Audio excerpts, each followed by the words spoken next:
The following is a presentation of Fox Sports. It's really more than a football game. From small towns to the biggest city, high school football here in Texas is something that ties a small community and is the talk of its bigger cities. Where winning the state championship is the stuff of dreams and make those hours pay off. It all begins now, the Texas High School Football Championship. I'm Mike Singletary, Houston-Worthing class of 77. Ray Childress, J.J. Pierce High School class of 1981. Michael James, 2008, class of Liberty Alamo High School, Texarkana, Texas. I'm Gary Reasons, Crowley High School class of 1980. I'm Kevin Cobb, quarterback, Stephenville High School, class of 2003. Hello, I'm Gene Stallingson. I went to high school in Paris, Texas, played for the Paris High School Wildcats, and one of the great events in Texas, if not one of the greatest, is the Texas High School Football Championship, and it's next on Fox Sports Southwest. And the final of 9 state high school football champions will be crowned tonight for the UIL State Football Championships presented by State Farm. The defending 5A Division II state champions, the Steele Knights from Cibilo, taking on the Dekaney Wildcats out of Spring in the greater Houston area. Hi again, everybody. I'm Craig Way alongside Shay Walker for this final state championship game on state championship weekend. 8 brand new state champions have been crowned this weekend, and there's one left to go in 5A Division II. Dekaney, a bit of a surprise to some folks, Shay Walker, by their run in only their 4th varsity season as you look at their road to the finals. Well, they had a great season. They lost a couple of games in district play, one to Klein Oak, one to Spring Westfield. You can see there in the quarterfinals, Craig, where they come back and avenge that loss against Westfield, and they cruise through the semifinals and get ready to face a very tough opponent in Cibilo Steele. Well, the reason the Dekaney Wildcats have been cruising have been on the sturdy legs of their outstanding all-state running back, Trey Williams. Trey Williams has had a phenomenal senior season. You look at the numbers there, and it's mind-blowing. But that's on the heels of a 2,200-yard junior season, so it's not all that unfamiliar to Trey, but he's put up huge numbers again. Now, last year, when Cibilo Steele won the 5A Division II title, they too had an all-world running back of Malcolm Brown. Here are the Knights again in the state final. This time, it's on the legs and the arm of their quarterback, which we'll get to in a moment. But you look at their road to the state title, and a lot of points put up by the Knights. Well, the Knights have just done a stifling job of shutting down opponents, but also, as you're mentioning, Tommy Armstrong has done a phenomenal job, and you can see that they have really, I'm not going to say an easy path, if you will, to the finals, but they lost 2 of the first 3 games last season, Craig. They go on to win the state championship. Of course, Tommy Armstrong this year has them poised to repeat that. And how about that? 0 interceptions for Armstrong this season with 27 touchdown passes. Armstrong, of course, following the leadership of his head coach, Mike Jinks, a former outstanding high school quarterback and running back at Converse Judson, and Coach Jinks on the sidelines with our Layla Rahimi. Coach Jinks, you've been in this position before. What does it mean to get back to a second state title game and be here tonight? Well, it's an unbelievable blessing, and we're fortunate, and we look forward to going out and competing and fighting for another state championship. What do you have to do to stop Spring Dekaney this evening? Just got to do what we do. We got to be gap sound. We got to rally the football. We got to play for the man next to us. Coach, good luck tonight. Thank you. We appreciate it. Coach Mike Jinks looking for a second straight state title. We'll send it to Neil on the Spring Dekaney sidelines. Hey, Neil. Layla, thank you so much, Coach Amendola. You guys don't have a lot of history to rely on, but your kids really bought in from the get-go. They had to get you here. They have. They bought in since they were freshmen. We knew this group was a special group when they were freshmen, and this was their goal when they were freshmen, and they're here now. And I'm guessing you got a running back you might want to give the ball to tonight? Please don't tell me he's got the flu or anything. No, Trey's ready to go. He's going to get the ball as many times as he can. Good luck tonight, Coach. Thank you. All right, guys, back up to you. Let's get this thing started. All right, we're about ready. Neil, thanks very much. The Steele Knights won the toss and elected to receive. And Kevin Nevis will kick it off. Kickoff, and it is fielded at the 10-yard line, and bringing it out is Jordan Stearns. Stearns outside and up to the 30-yard line, and that is where the Steele Knights began offensively, a 20-yard return. And for Steele, of course, it's Tommy Armstrong, who leads the way, and as we mentioned, the astounding number there, Shea Walker, no interceptions. Well, and again, as we were talking, he's not really shrinking violence, throwing for over 1,700 yards. You got to put the ball up in the air quite a bit to amass that many yards, and to have no interceptions is just absolutely phenomenal. And he's just done such a great job, and he's the guy that Coach Jinks really likes to rely on to make sure that he keeps his team calm and understands and knows where they need to be. And it is Armstrong on first down across the 40 immediately, and a first down up to the 42-yard line before Miles Curl can run him down. Let's take a look at our Ford starting lineups. First of all, for the Steele Knights across the front, and Michael O'Neill, Stephen Coven, Haver, Peyton Jackson, Justin Roberts, and Arthur Mata. The backs and receivers for the Knights, Justin Stockton and Marcus Callis, both quite dangerous when they get the football. Lee Henderson, Matt Maley, C.J. Lynch, the wide receivers. First down and 10, the ball at just shy of the 43-yard line. And in Stockton's first carry, the sophomore, Justin Stockton, around the corner and run out of bounds at the 48-yard line by Jared Irving. It's a 7-yard pickup. And we look at the Ford starting lineups for the Dekaney Wildcats, the defensive front. Ron Nance, Manuel Cassie, Dominic Stephen, Jonathan Thomas, Miles Curl, Tyrell Kyle, and Cody Perdue. The linebackers, and in the secondary, Patrick Martin, Jared Irving, Ladarian Williams, and Kamen Wright. Second down from the 49-yard line. And on the zone read keeper, it's Armstrong. This time swung down right at the line of scrimmage by Armand Nance, the senior defensive end. It's a young man, very talented, headed to Boise State, comes up with a big play there. Well, he plays not only defensive end, but he also starts at tight end, the only true two-way player on this Wildcats team, and you can see why, Craig. Not allowing Armstrong to bounce that play outside as he goes off of that zone read, forces him inside, and then makes the tackle. Very athletic move by the defensive end. Third down, call it 4 needed for the first, from the 49-yard line of Steele. And Armstrong will look to keep it himself, and he is not going to get to the first down marker. In fact, he's fortunate to just regain the line of scrimmage.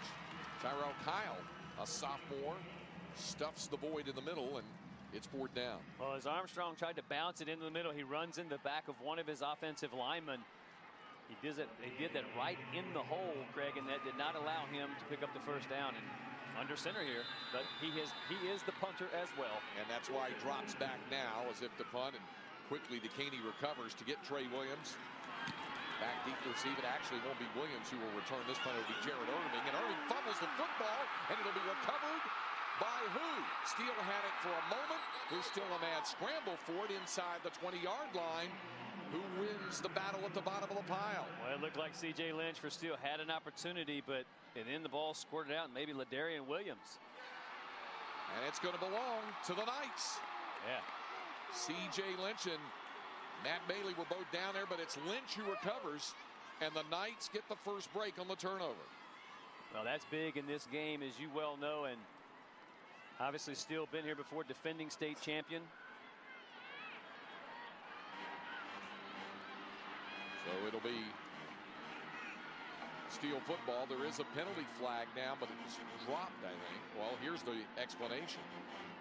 There was no foul on the play for running into the kicker, as it was not a scrimmage kick formation.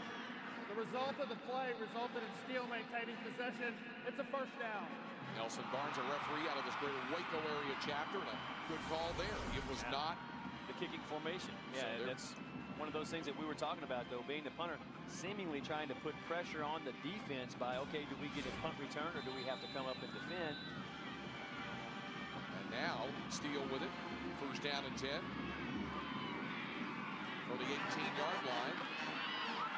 And Stock, difficulty trying to find some running room as the Wildcats bring defense in the form of free safety Patrick Martin, the senior, on the tackle. It's no gain on the play. In fact, a loss of a yard back to the 19.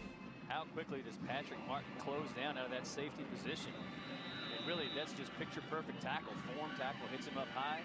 You got to see what you're hitting, holds the head up there, and is able to pull Stockton down for a couple of yard loss. Second down. Armstrong out of the shotgun, looking to throw. To the side, caught. Matt Maley with a touchdown.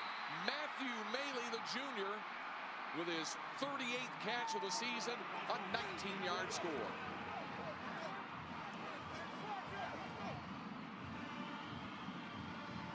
Mailey certainly has his support group there and comes up with a big catch and a turn for the score. Well deserved. He faked the in route, as you see on the stop. We're catching the last bit of it, but he acts like he's going in, stops on a dime, cuts back out, and the bullet pass by Armstrong right on the numbers, and Mailey takes it in for a touchdown.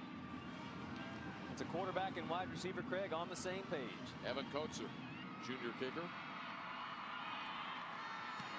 Out of the hole, the backup quarterback, Braylon McCollum, and the kick is good. And the first break goes the way of the Knights. The first turnover goes against Dekaney, and the first touchdown registered by Matthew Mailey on the touchdown pass from Tommy Armstrong of 19 yards, capping officially a 17-yard scoring drive.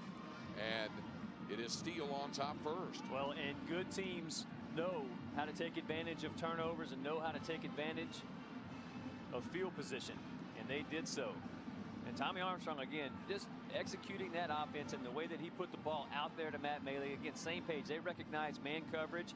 Mailey makes a hard cut to the inside. The defender continues on. He stops on a dime, breaks it back out to the flat.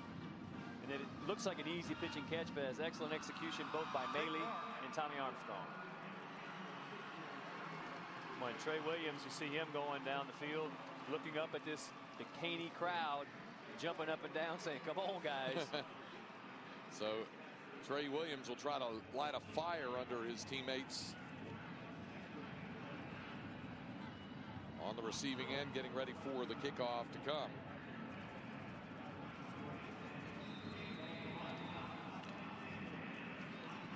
Steele ready to kick it off. And it's Mark Meisenheimer to kick off for Steele.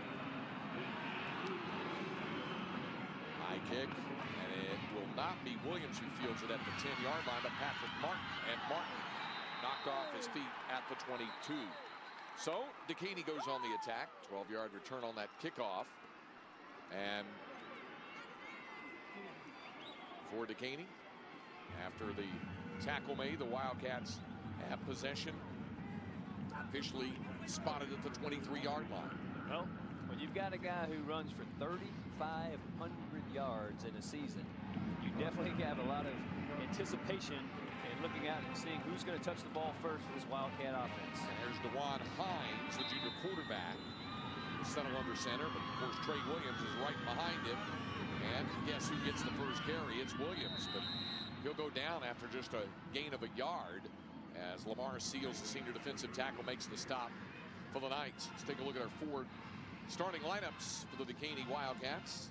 The offensive front, Jared Marshall, Neve Russell, Travion Harmon, Justin Smith, and DeMarc Johnson.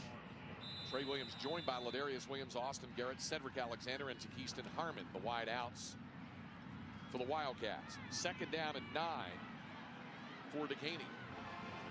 And Hines with the offset eye look, sending Cedric Alexander in motion.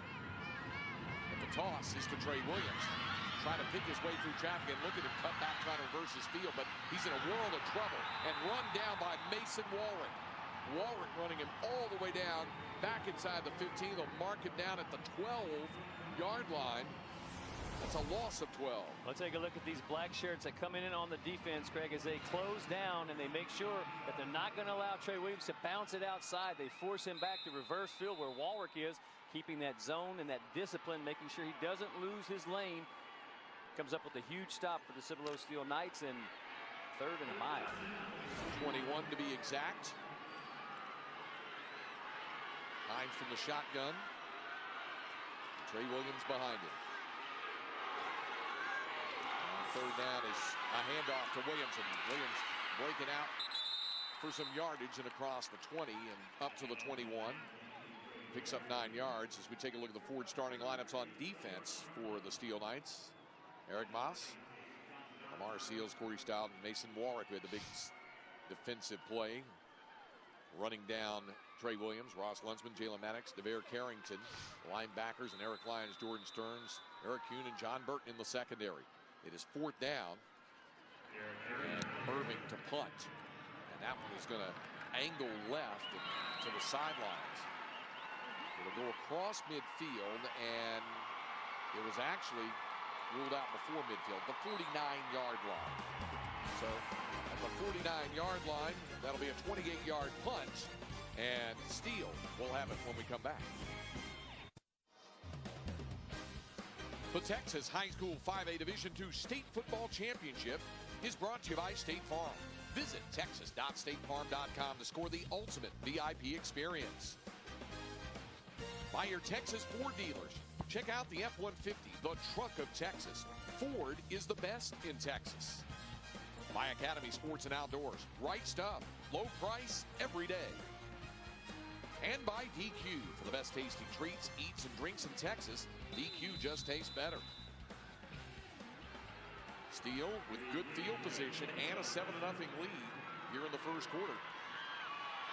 Armstrong ready to go to work offensively. The handoff to Justin Stockton, and Stockton met right at the line of scrimmage. The gain minimal, maybe a half yard. Isidore Outing, the sophomore defensive end, along with Emmanuel Cassie, the defensive tackle, on the stop for Dekaney. But they'll call it no gain on the play. That's second down and 10. There's 9 Dekaney Wildcats, Craig, in the box. Not 8, but 9. They're going to stop the run. They had 2 guys out covering the wide receivers and man-to-man, but you have 9 defenders in that area. It's going to be very tough to run. Second down. Armstrong looking to throw this time. Pressure coming, but he'll crank it deep. Looking for Bailey again. And what a play defensively.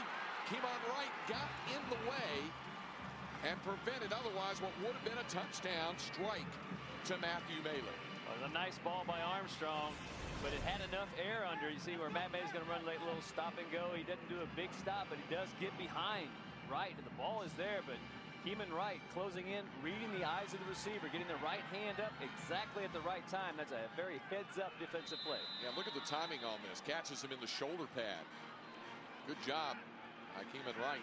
And it's third down and 10 for Steele. Knights will bunch 3 receivers at the top of your screen. Armstrong looking that way to Bailey. The catch, but a good open field stop by Patrick Martin, the senior free safety, to bring him down. And it'll bring up fourth down. Only a pickup of 1 yard on the play. So Steele forced to punt again, and of course, the punt the last time was fumbled. And Steele recovered, turned it into a touchdown eventually on the pass to Bailey. But the Wildcat defense doing what they need to do, forcing a 3 and out after giving up 1 first down to the Knights before forcing the punt on downs. And again, Steele will line up not in a punt formation at first, now sending out. There's about 5 or 6 or 7 too many guys on the field right now. They have some time to get them off the field, but now they'll have to pick up the pace as they do to get players off the field. Now they're really going to have to hurry to get them off now. They're not, in fact, they're not going to get this off in time. It's going to be a delay of game call against Steele. So it'll cost the Knights 5 yards. Or did they get a timeout call before the flag came out? Here's the call. We have delay game on the offense. That's a 5-yard penalty. It remains fourth down. Each team went to the sidelines and huddled and got water bottles as if a timeout had been called. Yeah, but there was never a timeout call. It's just delay a game, and the officials are going, are we ready to go back and play here? Well, and in fact, they've started the play clock now. And you can look over the Cibilo Steele Knights, and they're just now breaking the huddle with 20 seconds left on the play clock. So now Armstrong will settle back into it. Trey Williams back to receive the punt. You've got 2 guys inside the numbers just near the hash marks. Williams and Jared Irving back to receive it. The kick sends Irving back to his 14-yard line. Trying to turn the corner and forced out of bounds. Good job to run him out of bounds for the Steele Knights. And it was Evan Lyons who did that for Steele. So Dekaney will go back on offense, and as you mentioned, Shay, coming up with a 3 and out, important after the mistake early on the fumble punt. Willie Amendola has to feel good about his team getting a 3 and out defensively and now getting the football back. Well, and it's pretty clear when you think about what they're going to do defensively against this Steele offense is they're going to load the box and they're going to live and die with their cover corners. And we saw Keeman Wright come up with a huge play, but that's going to be the risk reward that this Dekaney defense is going to go through in today's game. It's Trey Williams trying to get outside, and there's going to be a face mask on the play. Williams has stood up. Evan Lyons had him in the backfield, but he grabbed the face mask, and this is going to be Dekaney's first down because it'll be a 15-yard walk-off. Well, and that's Trey Williams just being so incredibly athletic where he stutter steps and bounces around, and Lyons is just kind of grabbing at whatever piece he can get, and unfortunately he gets the face mask. We have personal foul, face mask on the defense. That's a 15-yard penalty from the previous spot and an automatic first down. So it will be taken forward, and you'll see it right here, the face mask coming, Jay. I'm trying to get out of that misdirection, and well, that's kind of face mask on both. Trey Williams got the face mask out there and on the stiff arm. John Burton was the man who reached out and grabbed a hold of the face mask. Burton, a junior corner. And doing a nice job, Craig, of really, though, bottling Trey Williams up, not giving him seams and running lanes, but trying to keep him going lateral versus north and south. And so far, first couple of series, first couple of plays, the Steele Knight defense has been executing very well and keeping him east-west versus north-south. Hines looking to throw out to the left and incomplete. Going for the interception was Burton, but it was intended for Austin Garrett. Let's go down to the sidelines, check in with Layla Rahimi. I'm joined by State Farm Agency Vice President Mike Hargis, and Mike is part of an organization that sponsors Texas high school sports in so many ways. Mike, just talk about some of those, including that Scholar Athlete program you guys have. Well, we're really thrilled to be associated with UIL to sponsor these state playoffs. It's been 3 great days, and of course they got another exciting game here with Cibilo and Dekaney playing each other, and the last game was awful close, so it's really exciting. You know, I think the other thing I'd like to mention is that in addition to sponsoring state championships in all sports, even debate teams, we have a program called Texas Scholar Athlete. And if you go to texas.statefarm.com, you can click on that to learn more about it. It's basically kids that are excellent athletes and excellent students. We give them scholarship money. They're nominated by their counselors. So go to that site and check it out. And there's also a place on that site where you can score tickets to big events that we sponsor. So think NBA, think Baylor, Texas, Texas Tech, TCU, those kind of events. So you can register to win event tickets. In fact, we have a family here that's been here all day that won some tickets to come to the high school playoffs, sitting up in one of the suites here. So we're really honored to work with UIL. That's great. And then additionally, if people want to get involved, especially on that Scholar Athlete side, what do they need to do? Well, all they need to do is go to that site, texas.statefarm.com, and click on it, and it tells them how they can get their school involved and get their guidance counselor to make a nomination of a local student. By the way, way over half the winners every year. We do one a week for the whole school year. Way over half the winners are ladies, so a lot of lady athletes that show up well in this. So we want more entrants. The more nominations, the better. Thank you very much, Mike Hargis with State Farm. Guys, back to you. A fumbled punt, and this is going to go over to Dekaney. So earlier it was the Wildcats who fumbled it, and Steele with a recovery. Now the fumble recovery gives it back to the Wildcats, and Ricardo Barnett comes away with it, and it'll go over to the Wildcats. Jordan Stearns trying to handle that punt and just lost the grip on it. Jordan Stearns, generally, Craig, very sure-handed as he is back as a punt return man, and you can see the expression on his face right there is like, oh, no, he just takes his eye off the ball. It gets away from his body over down that left side, kicks off the knee as it bounces forward.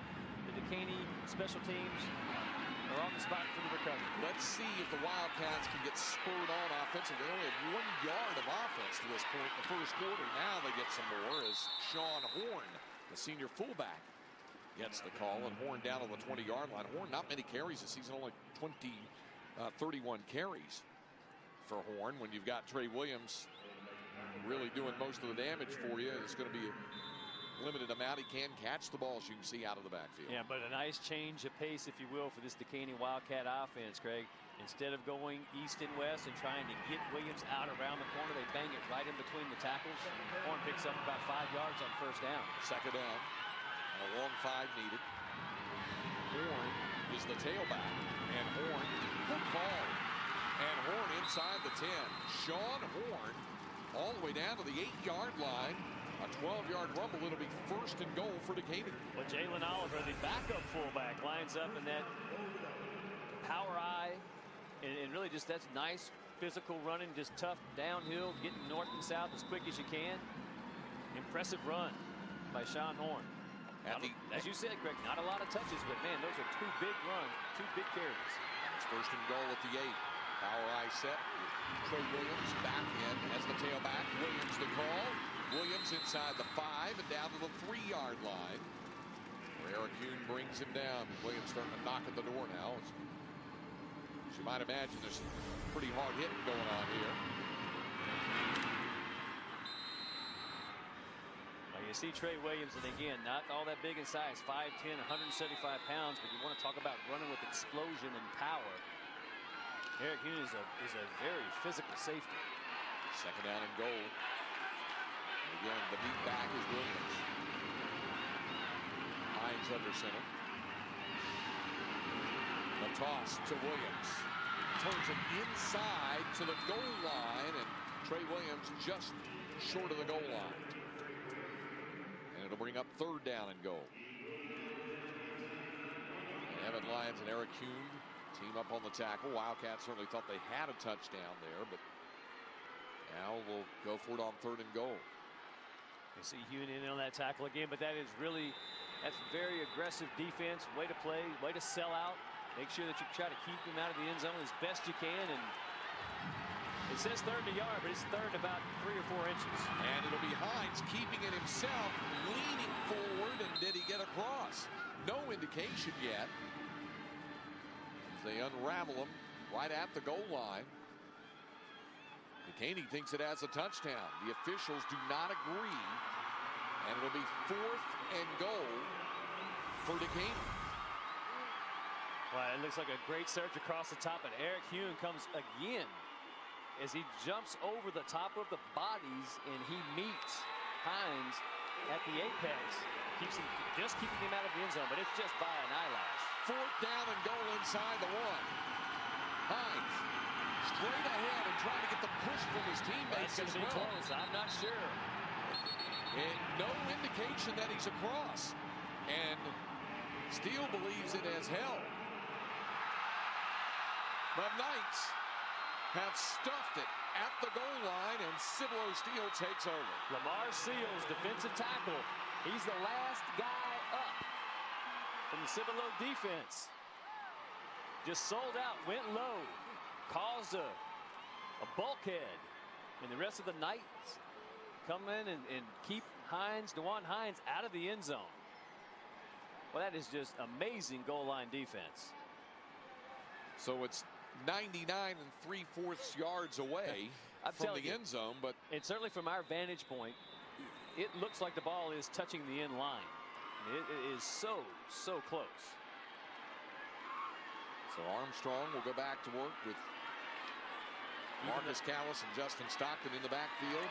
Armstrong straight ahead and then driven back, but he was able to move it out from the 1-yard line. Greg, just to underscore how close that ball is to the end line, when you see the offensive line come out as they did on that snap, and their hands are in the end zone, that just tells you how close the ball is to being in. Game of inches. Second down. And about 9.5 needed for the first. Just shy of the 2-yard line. Armstrong, the throw from his own end zone. It's incomplete as Maley slipped and could not turn in time to receive the pass. We've come to the end of the first quarter. The 5A Division II State Football Championship and the defending state champions of 5A D2. The Cibilo Steele Knights lead on the touchdown pass from Armstrong to Maley, 7-0. My memories of Texas high school football are, again, going out and competing, in pressure type situations. It's very, very competitive, and that was my thrill, making friends and representing your high school. You know, we had 850 seniors in our high school class. I mean, it was a big deal, and I thoroughly enjoyed it. Ray Childers played at Pierce High School in Richardson, and then he was at Texas A&M. And look at that skinny wide receiver there. Who is that? Wow. Man, that's been a long time ago. Looks like you have more hair now than you had back then. Yeah, and it's a different color, too. Shea, of course, former standout wide receiver, Port Arthur Jefferson, an All-Stater and an All-Star in the annual Texas High School Coaches Association All-Star game, and then on to Texas A&M. Handoff at second down, and Justin Stockton bouncing it out to the 4-yard line on third down. And Ladarian Williams and Patrick Martin team up to make the tackle. And Steele will have to punt, but they have a little more room for Tommy Armstrong to kick the football since they were able to move it out from the 2-inch line to the 4-yard line. Yeah, it really does limit your play calling ability, obviously, when you're that backed up. And again, when your offensive linemen are putting their hand in the dirt and it's in the end line or in the end zone, it's just how perilously close. So you can really just run the ball and just try to get as much real estate as you can to give yourself an opportunity if you have to punt where you're not sitting so close to it. Armstrong with room to kick and uncorks a big one. This one backpedaling and falling down, making the kick. The catch was Trey Williams. Well, miscommunication there. You were saying about communication? Yes, I was saying about communication. Trey Williams, you saw him lay on the ground after he caught the ball, and he's lucky to field it cleanly as the two receivers ran into each other. It'll be at the 50-yard line for Dekaney when we come back.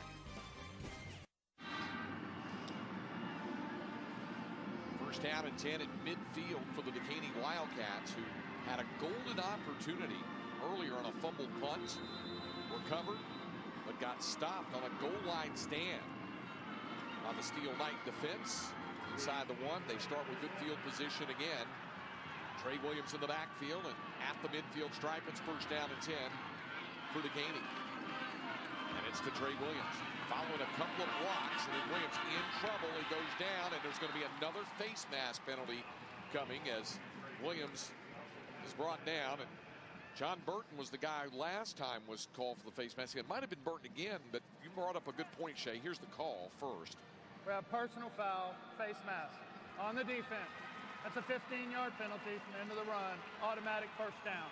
The way that Trey Williams is popping and darting back and forth, that it's hard sometimes to get a good handle on him, although he's had a tough going here in the first half. It's been a very physical defense, and they're making sure Cibilo Steele to bottle him up, not give him anything downfield, but push him out to the sides and then let that defensive discipline stick with you. But, Craig, as you're saying, when you run as fast as he does and have as many juke moves as he does, he's only 5'10". He's not a very tall guy, so it's easy, actually, to catch the face mask in some of those situations. Only has 8 yards to this point. Now picks up a few there, about 5 to the 30, before Devere Carrington, the weak side linebacker, makes the tackle. So it's been tough to get him. And really, it sounds a little trite to say this, but they have been most productive when Williams has the football when they've had the face mask calls. They got 30 yards on 2 face mask calls, and now counting that 5-yard gain, only 13 rushing yards from Trey Williams.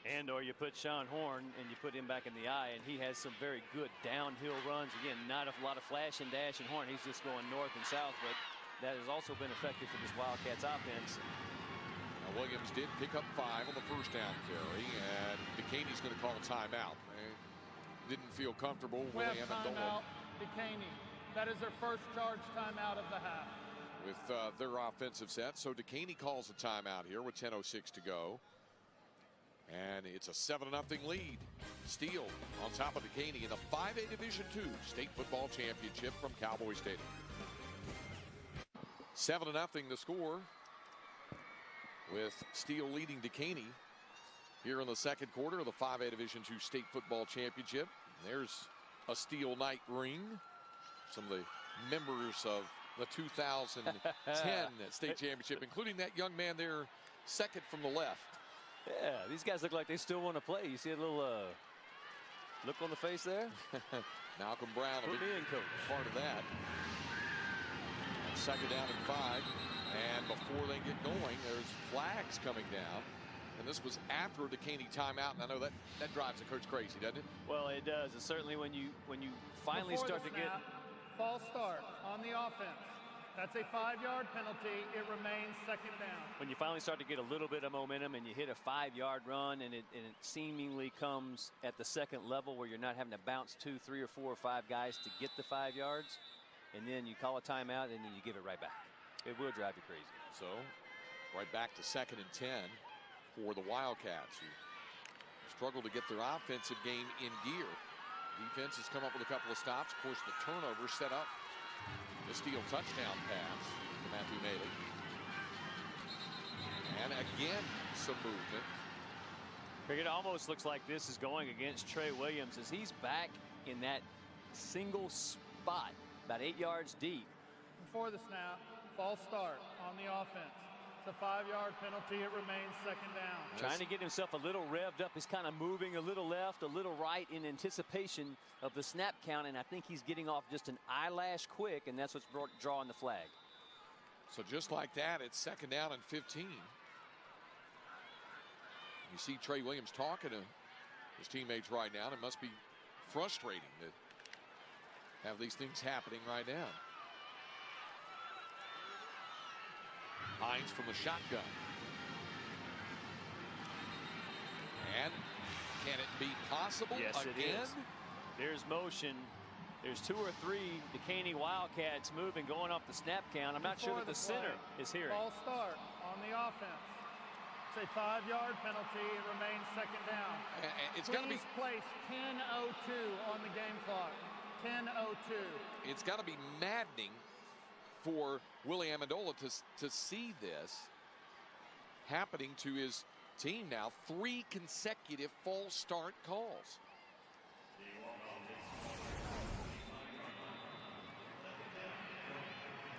That tells it all right there. Yeah, it does. Absolutely.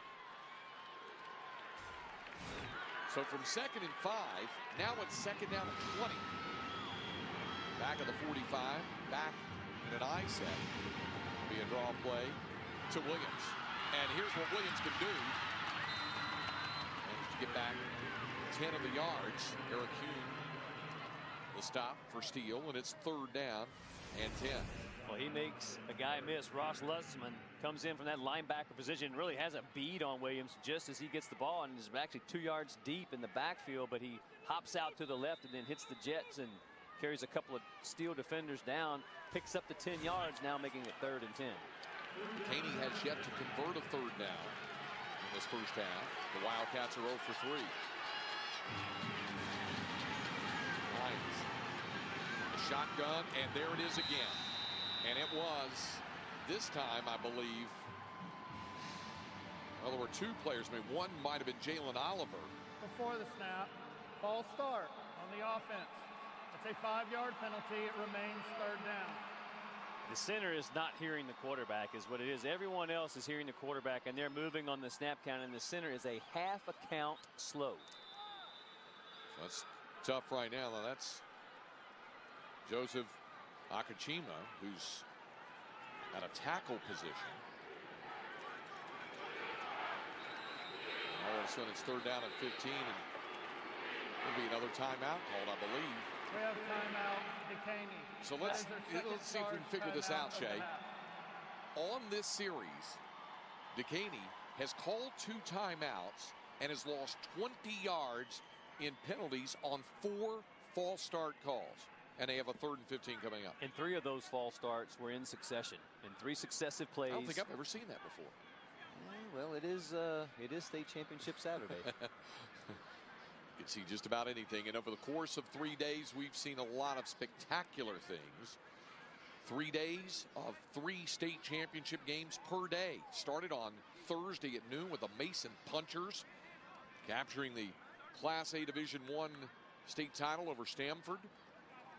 The 1A Division II crown going to Tenaha Thursday afternoon, and then Thursday night the Melissa Cardinals capturing their first ever state title, the 2A Division I crown with their win over Hempstead. Those were the 3 games on Thursday, and then on Friday It started with a 2A Division II title. What a ball game as the wire-to-wire #1 team in the state, Refugio, was pushed by Cisco, but won it 36-35. Wimberley and a thriller over Argyle in the 3A Division II state title round. And then, of course, Lake Travis winning its 5th consecutive 4A state football championship, the 4A Division I crown last night, defeating very spirited and tough ball club from Midway High in the Waco area.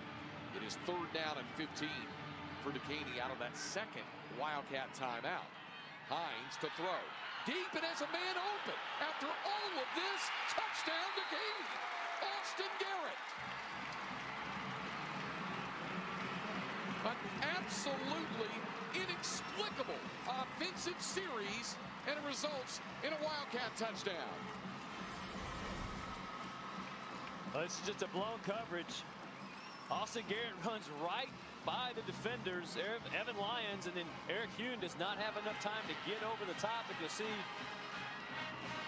Lyons thinking that he's got coverage and help down deep. Hune was locked down on the inside receiver. Austin Garrett just keeps on the go pattern, and DeWan Hines finds him down there for a touchdown.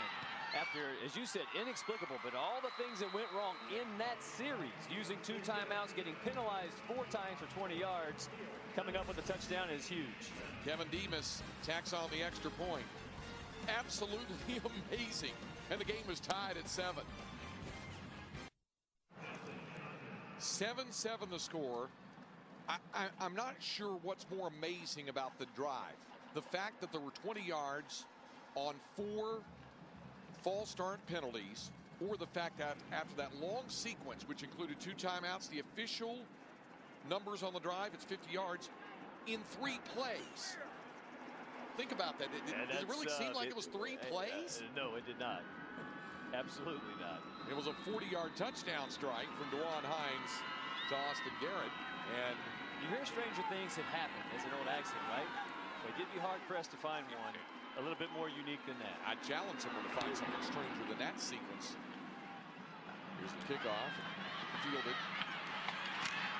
Outside. At the 20 by Stearns. They'll bring it up to the 23-yard line. And Wildcats fired up. Ladarius Taylor, one of those down there and on the tackle. And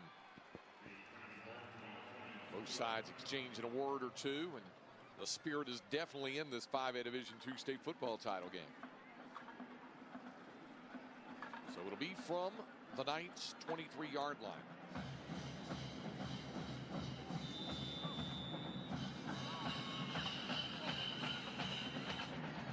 Tommy Armstrong really has yet to get his offensive gear. They did score the touchdown, but that was a 19-yard pass, really on a 2nd down and 12 after recovering a fumble punt.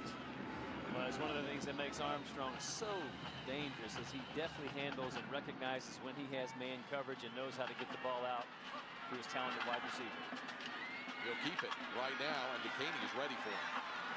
Dominic Stevens comes over to drop him right at the line of scrimmage. Well, and it seems like with the sequence that we had, that we've been talking about, with all the timeouts, all the penalties, it seems like forever and a day since the Knights have been on offense. And officially, as we mentioned, only 3 plays because of the 4 false start calls and the 2 timeouts. The 40-yard touchdown strike has evened the score at 7. C.J. Lynch, one of the receivers, along with Matthew Miller. On 2nd down. Strong again, a zone read keeper, and finding the sledding tough. He's able to lower his shoulder and cross the 25 to the 26-yard line, but it's still going to bring up 3rd down and 7 for the Knights.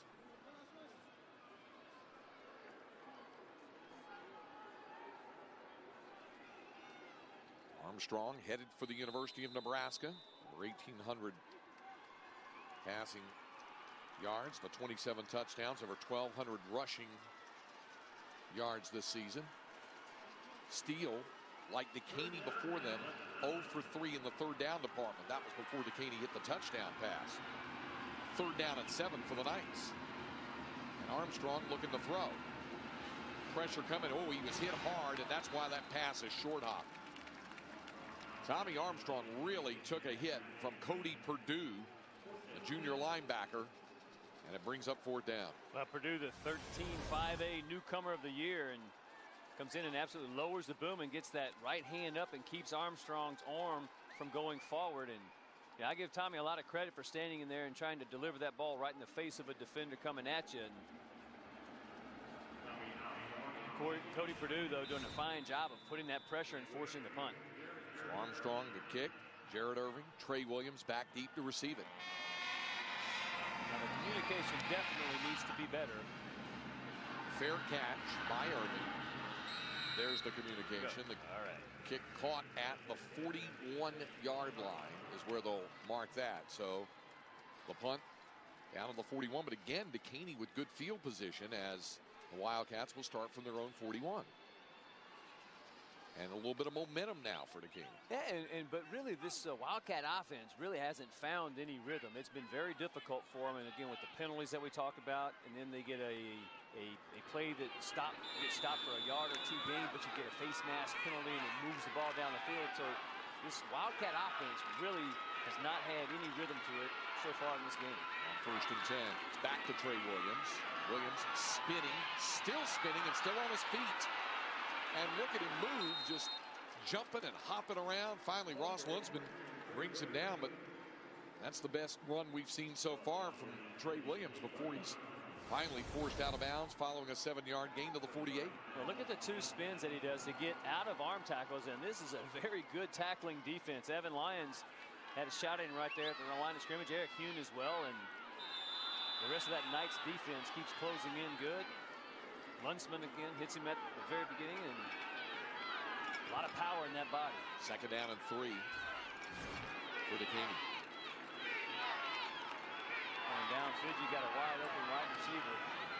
Meanwhile, it's another handoff to Williams. He has the 1st down. On 2nd effort, crosses midfield, takes it down to the 46-yard line. Jalen Maddox, the tackle for Steele, a gain of 6 and a 1st down.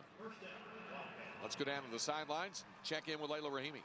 If these guys look familiar to you, it is because they were the Steele team that helped win them the title last year. They are our team behind the team, literally the team previous to the team. I'm joined by Tyler Glass, Shane Hune, Malcolm Brown for Texas, and Blake Gardner. These guys are all a huge part of the team that won that state title last year. Tyler, let's just start with you. You're now at Army. What does it mean to be here supporting your team, especially since you don't get much time off these days? It's a great opportunity to come back down here just to see that the success we had continued on with the next class with us, hopefully the next few years to come too. Awesome. And Malcolm, for you, what have you seen out of your Steele team to get here? Because they don't have the running game that they used to, but now they're still doing it in a different way. I've just seen just a lot of maturity, you know. They, like you said, they lost a little bit of the run game, but, you know, Jordan Stearns and Justin Stockton and all those guys are still here, and they're still keeping it going, and Tommy has matured so much. So they just kind of switched up the game plan with the key players that they have, and they're doing a real good job with that. And for you, Blake, just expand on that a little bit. What have you seen out of this team and how they've progressed and the differences from last year? I mean, we've been blessed with athletes for many years, and I mean, we throw the ball a little bit more, but it's because we have to. I mean, Malcolm's gone. And, you know, we don't have a back who can carry 30 times like Malcolm. And so, you know, we just, throw the ball a little more, and we've just been blessed with athletes. And Shane, did you get any familiar memories stepping into Cowboys Stadium here and seeing the place a year later? Oh, yeah, I still get the chills just coming out here down the field. And I just hope they perform the best, and I hope they get the win. That's pretty much it. Young for our standards, but the old guys for the Cibilo Steele Knights. They are our team behind the team, the defending champions. Guys, back to you. All right, thank you, Layla. There was the 5th false start penalty call against Dekaney, but Trey Williams makes up for it on 2nd down and 13 by sprinting down inside the 40. He picks up 11 yards. John Burton the tackle. So despite false start call number 5 against the Wildcats, Williams starting to get into a groove now. Well, and he really does hit stride here. Probably his best run of the day. And look at the stiff arm that he throws. That is a powerful, powerful stiff arm. He's an angry runner. It is 3rd down and 2 for Dekaney. And I mean that in a very good way. When I say he's an angry runner, he's got a lot of power in that body. Again, not a very big guy, only 175 pounds, but I tell you what, he brings a load when he gets into contact area, and he just unloads and uncoils on guys. This time, it's Hines rolling out on the bootleg, and he has the 1st down, and more down the sidelines. All the way down to the 15-yard line. DeJuan Hines had the Steele defense, everybody looking at number 3, Trey Williams, and then Hines just took off. Well, that is one of the beauties, and that was an excellent play fake by DeJuan Hines. One of the beauties of having a guy like Trey Williams, you have to respect that guy. You have to have hats around him. So when you make a play fake as well as Hines did, and he just bootlegs it out on the backside, gives him a lot of opportunity, a lot of grass to run into, and he picks up the first down. 23 yards by DeJuan Hines on that carry alone after he'd been stopped a couple of times for no gain, but that's down to the 15, and here's Dekaney looking to take its first lead of the night. Now to Horn, the fullback. Inside the 10, the first man through. Sean Horn picks up 7 more to the 8-yard line. I'm telling you, that's a bruising run when you see him. He doesn't have a lot of lateral in him, and that's a good thing because he lowers the shoulders, keeps the pad level right, goes down and runs over the top of defenders, over the top of tacklers, and picking up 7-8 yards on first down. Impressive. He's had a lot of big runs like that. And now we're starting to see Dekaney get into an offensive rhythm. Well, this has been the best drive that they've had by far. This whole game, we've got 3 minutes left in the second quarter. And they're down knocking on the door. Second down and 3. Toss to Williams with 2 blockers in front. Williams inside the 5 and down to the 1-yard line. It'll be first and goal for the Wildcats as Trey Williams spun off a couple of tacklers and took it down to the 1. Ross Lunsman prevented him from reaching the end zone, but it'll be first down and goal to go for Dekaney.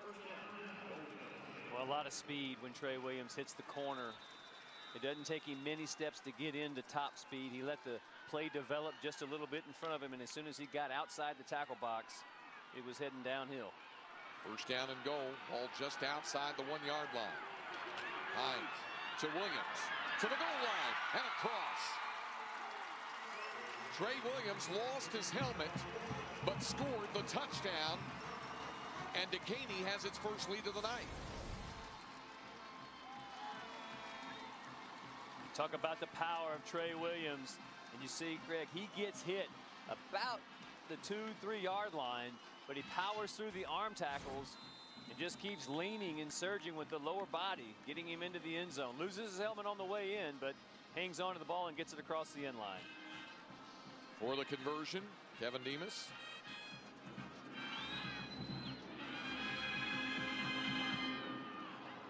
And the kick is good.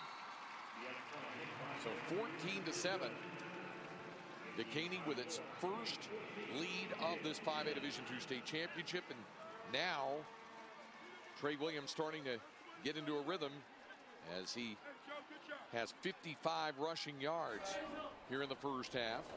Coming up at halftime, the Ford halftime show, first half of this one, and of course the recap of the earlier state championship games today. The 4A Division II title claimed by Aledo, the three-peat for Tim Buchanan's Bearcats, and of course the incomparable Jonathan Gray with his numbers. And then what a thriller in the 5A Division I championship that you and Randy McElvoy had the pleasure of calling there, with South Lake Carroll winning its Texas State High School record-tying 8th state football championship with that 36-29 win over Fort Bend Hightower. Well, and what a contested game that was from the opening bell. And really, you think about those two teams and Carroll and almost to an improbable 16-0 record in a state championship again last year, making it all the way to the regional round. Got beat by Denton Geyer. Come back this year, load up with Kenny Hill, and he just had an outstanding game, offensive player of the game, as he should have been. He led that team to a state title. So Trey Williams, who scored the touchdown, up, as you saw, to 57 yards rushing. And Dekaney with its first lead of the ball game. Wildcats to kick off. So maybe Dekaney found its offensive rhythm. Let's see what Steele can do, because they're still trying to find their rhythm offensively. Kickoff by Demas. Bouncing, and this one will go out of bounds. Stearns will allow that to go out of bounds. Penalty will come against the Wildcats. Craig, I believe that hit one of the Steele return men. Well, I saw a flag go out. Yeah, he's going to he'll wave that off, and see the referee telling him, or the official saying it was ball was tipped or touched by one of the Steele return men. So it'll be at the 15-yard line. There's no flag on the play. The ball was tipped.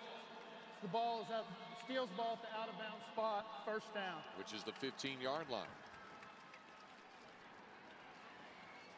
And that's why one official dropped his hat there to show where it was touched. Well, those low knuckler kicks are awfully hard to field, especially when they're coming at you like a soccer goalie. You're trying to field it cleanly.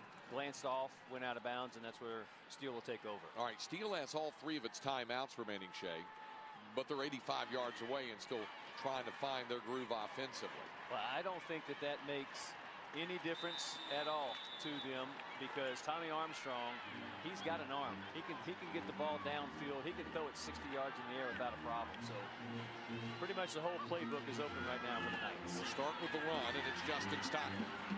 Stockton, gain of nearly 5. Miles Curl, the tackle for the Wildcats. Second down and a long 5 needed. Now they'll mark it just beyond the 19, so it's second down and closer to 6 needed for the first as the clock rolls toward 2 minutes remaining in the half. And again, Steele with all 3 of its timeouts. Bailey, Lynch, along with D'Angelo Wallace, the receivers for the Knights. To the ground again to Justin Stockton, but this time Stockton stuffed right at the 20-yard line by Trevius Mosquera and Tyrell Kyle. It is third down and 5 coming up for Steele. Look at Tyrell Kyle here, stuff the hole. Yeah, nice play by Kyle. Only a sophomore, 5'10", 185 pounds. Listed as a running back, playing defensive back, obviously. Comes up with a big stop.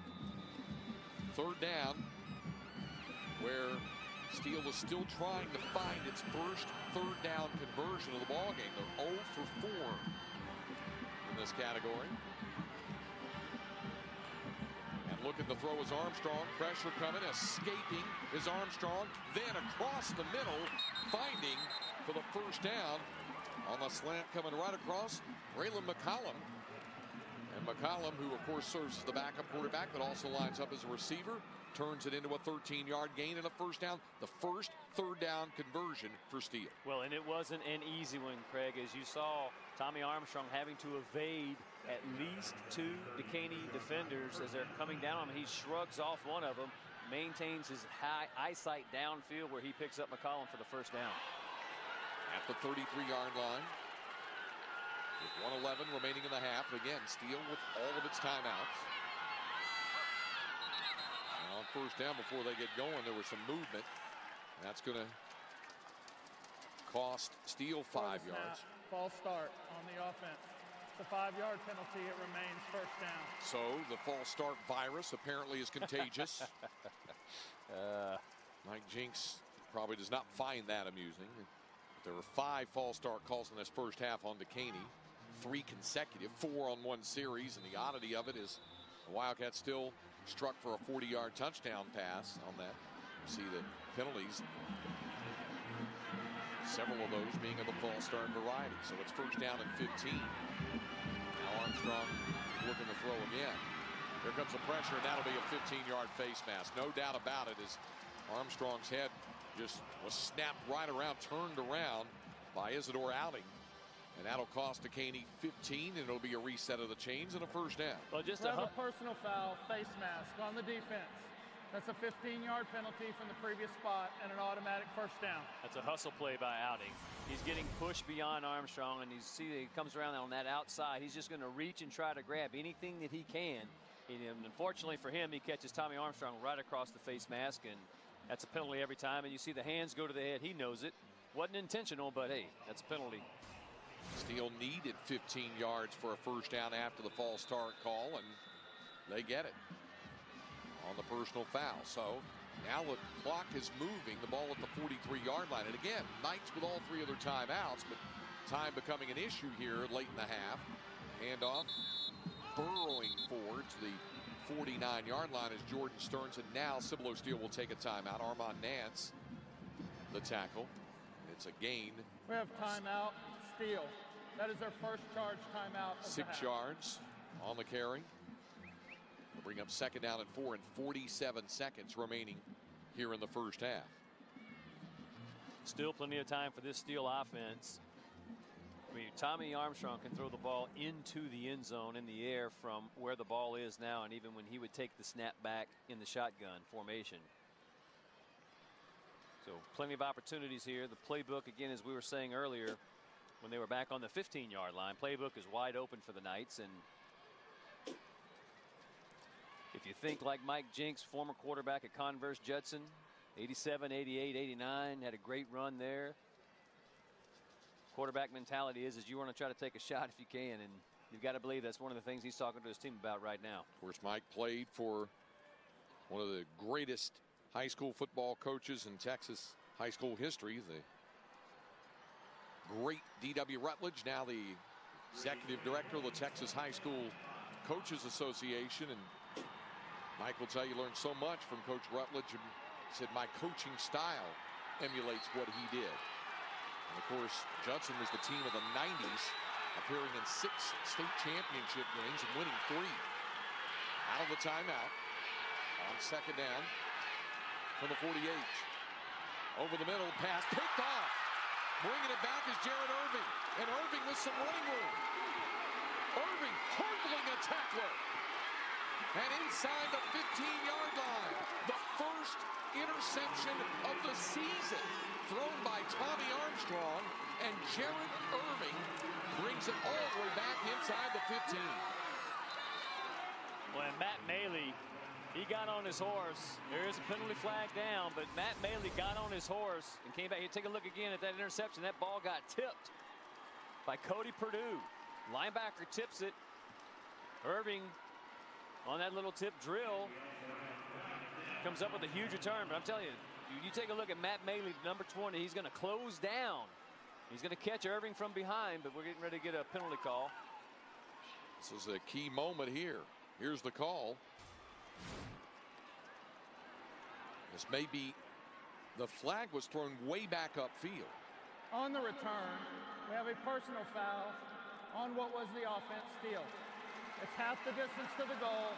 First down, Dekaney. And that adds even more trouble to Steele. That's a 63-yard return on the interception by Jared Irving, the first interception thrown this season by Tommy Armstrong. And as you mentioned, the tip drill pick, and he got it in full stride. Jared Irving verbally committed to go play at the University of Houston. Guy started 8 games last year as a quarterback, and you love having that understanding of the defense as a safety when you have that quarterback mentality, and Irving comes up with a huge play. And a golden opportunity for Dekaney. First down and goal from the Steele 6-yard line. The toss to Trey Williams, to the outside and to the end zone.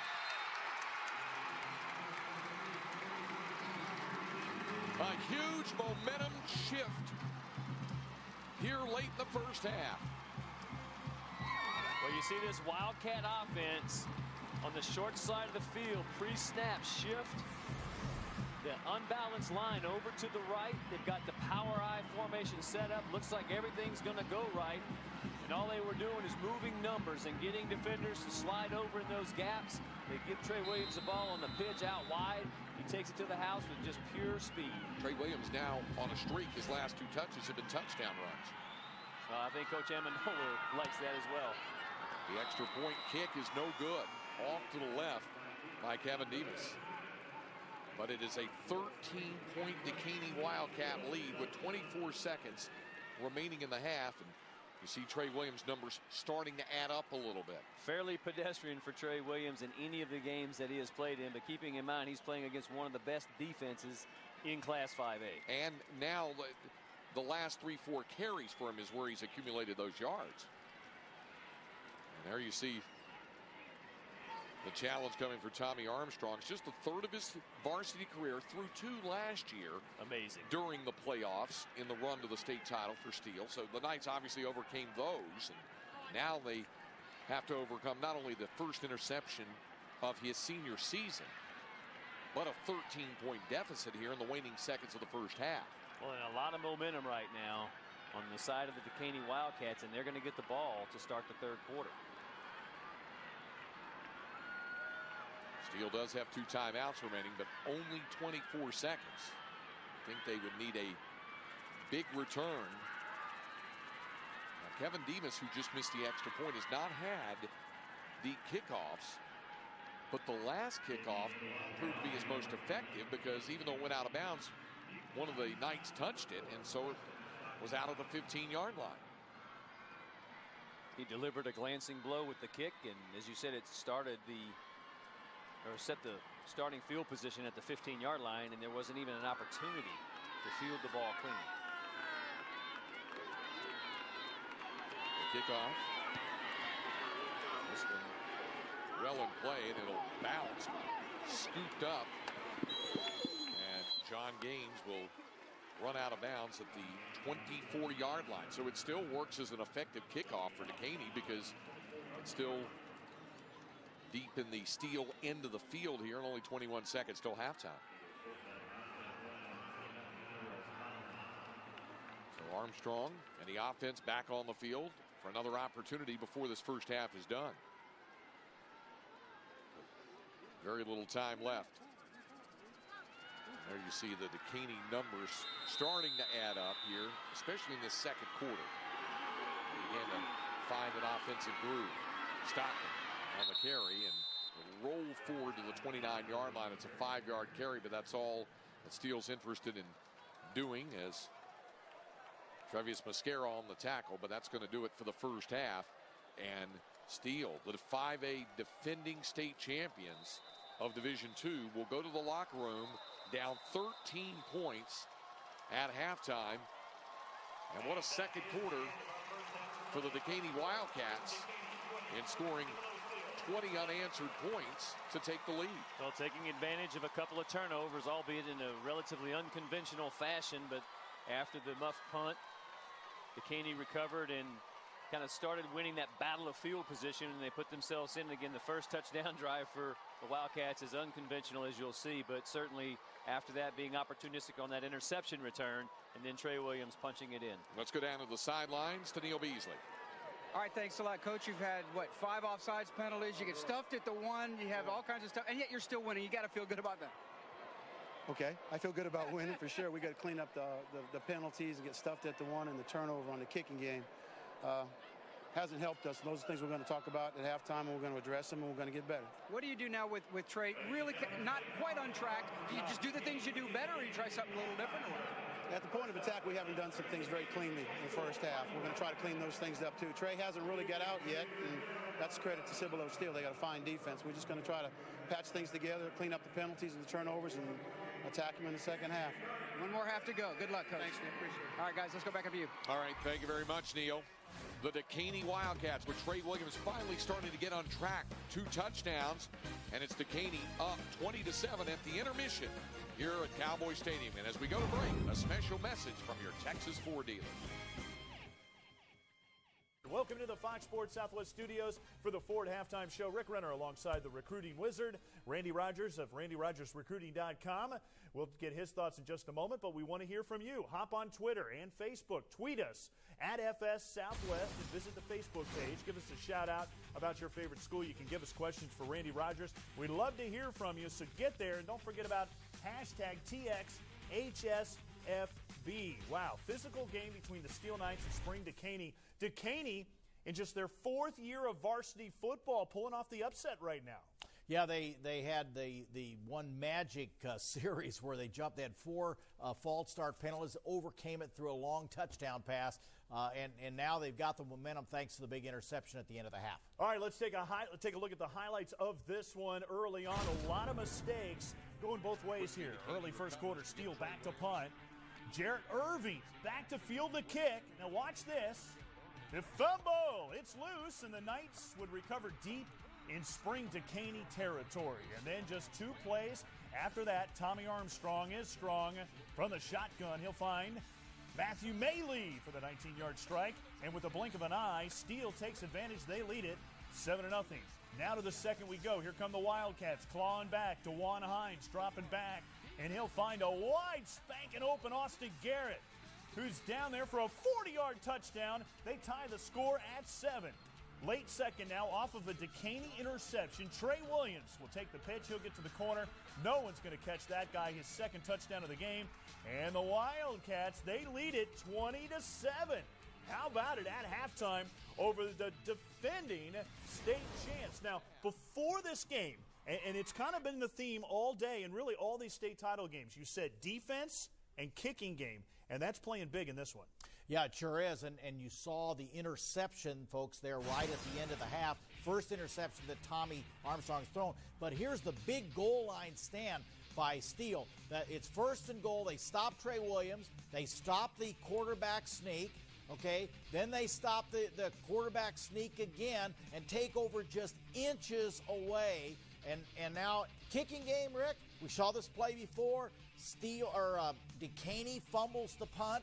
Okay, Steele gets it. That was their first touchdown. Here you see miscommunication.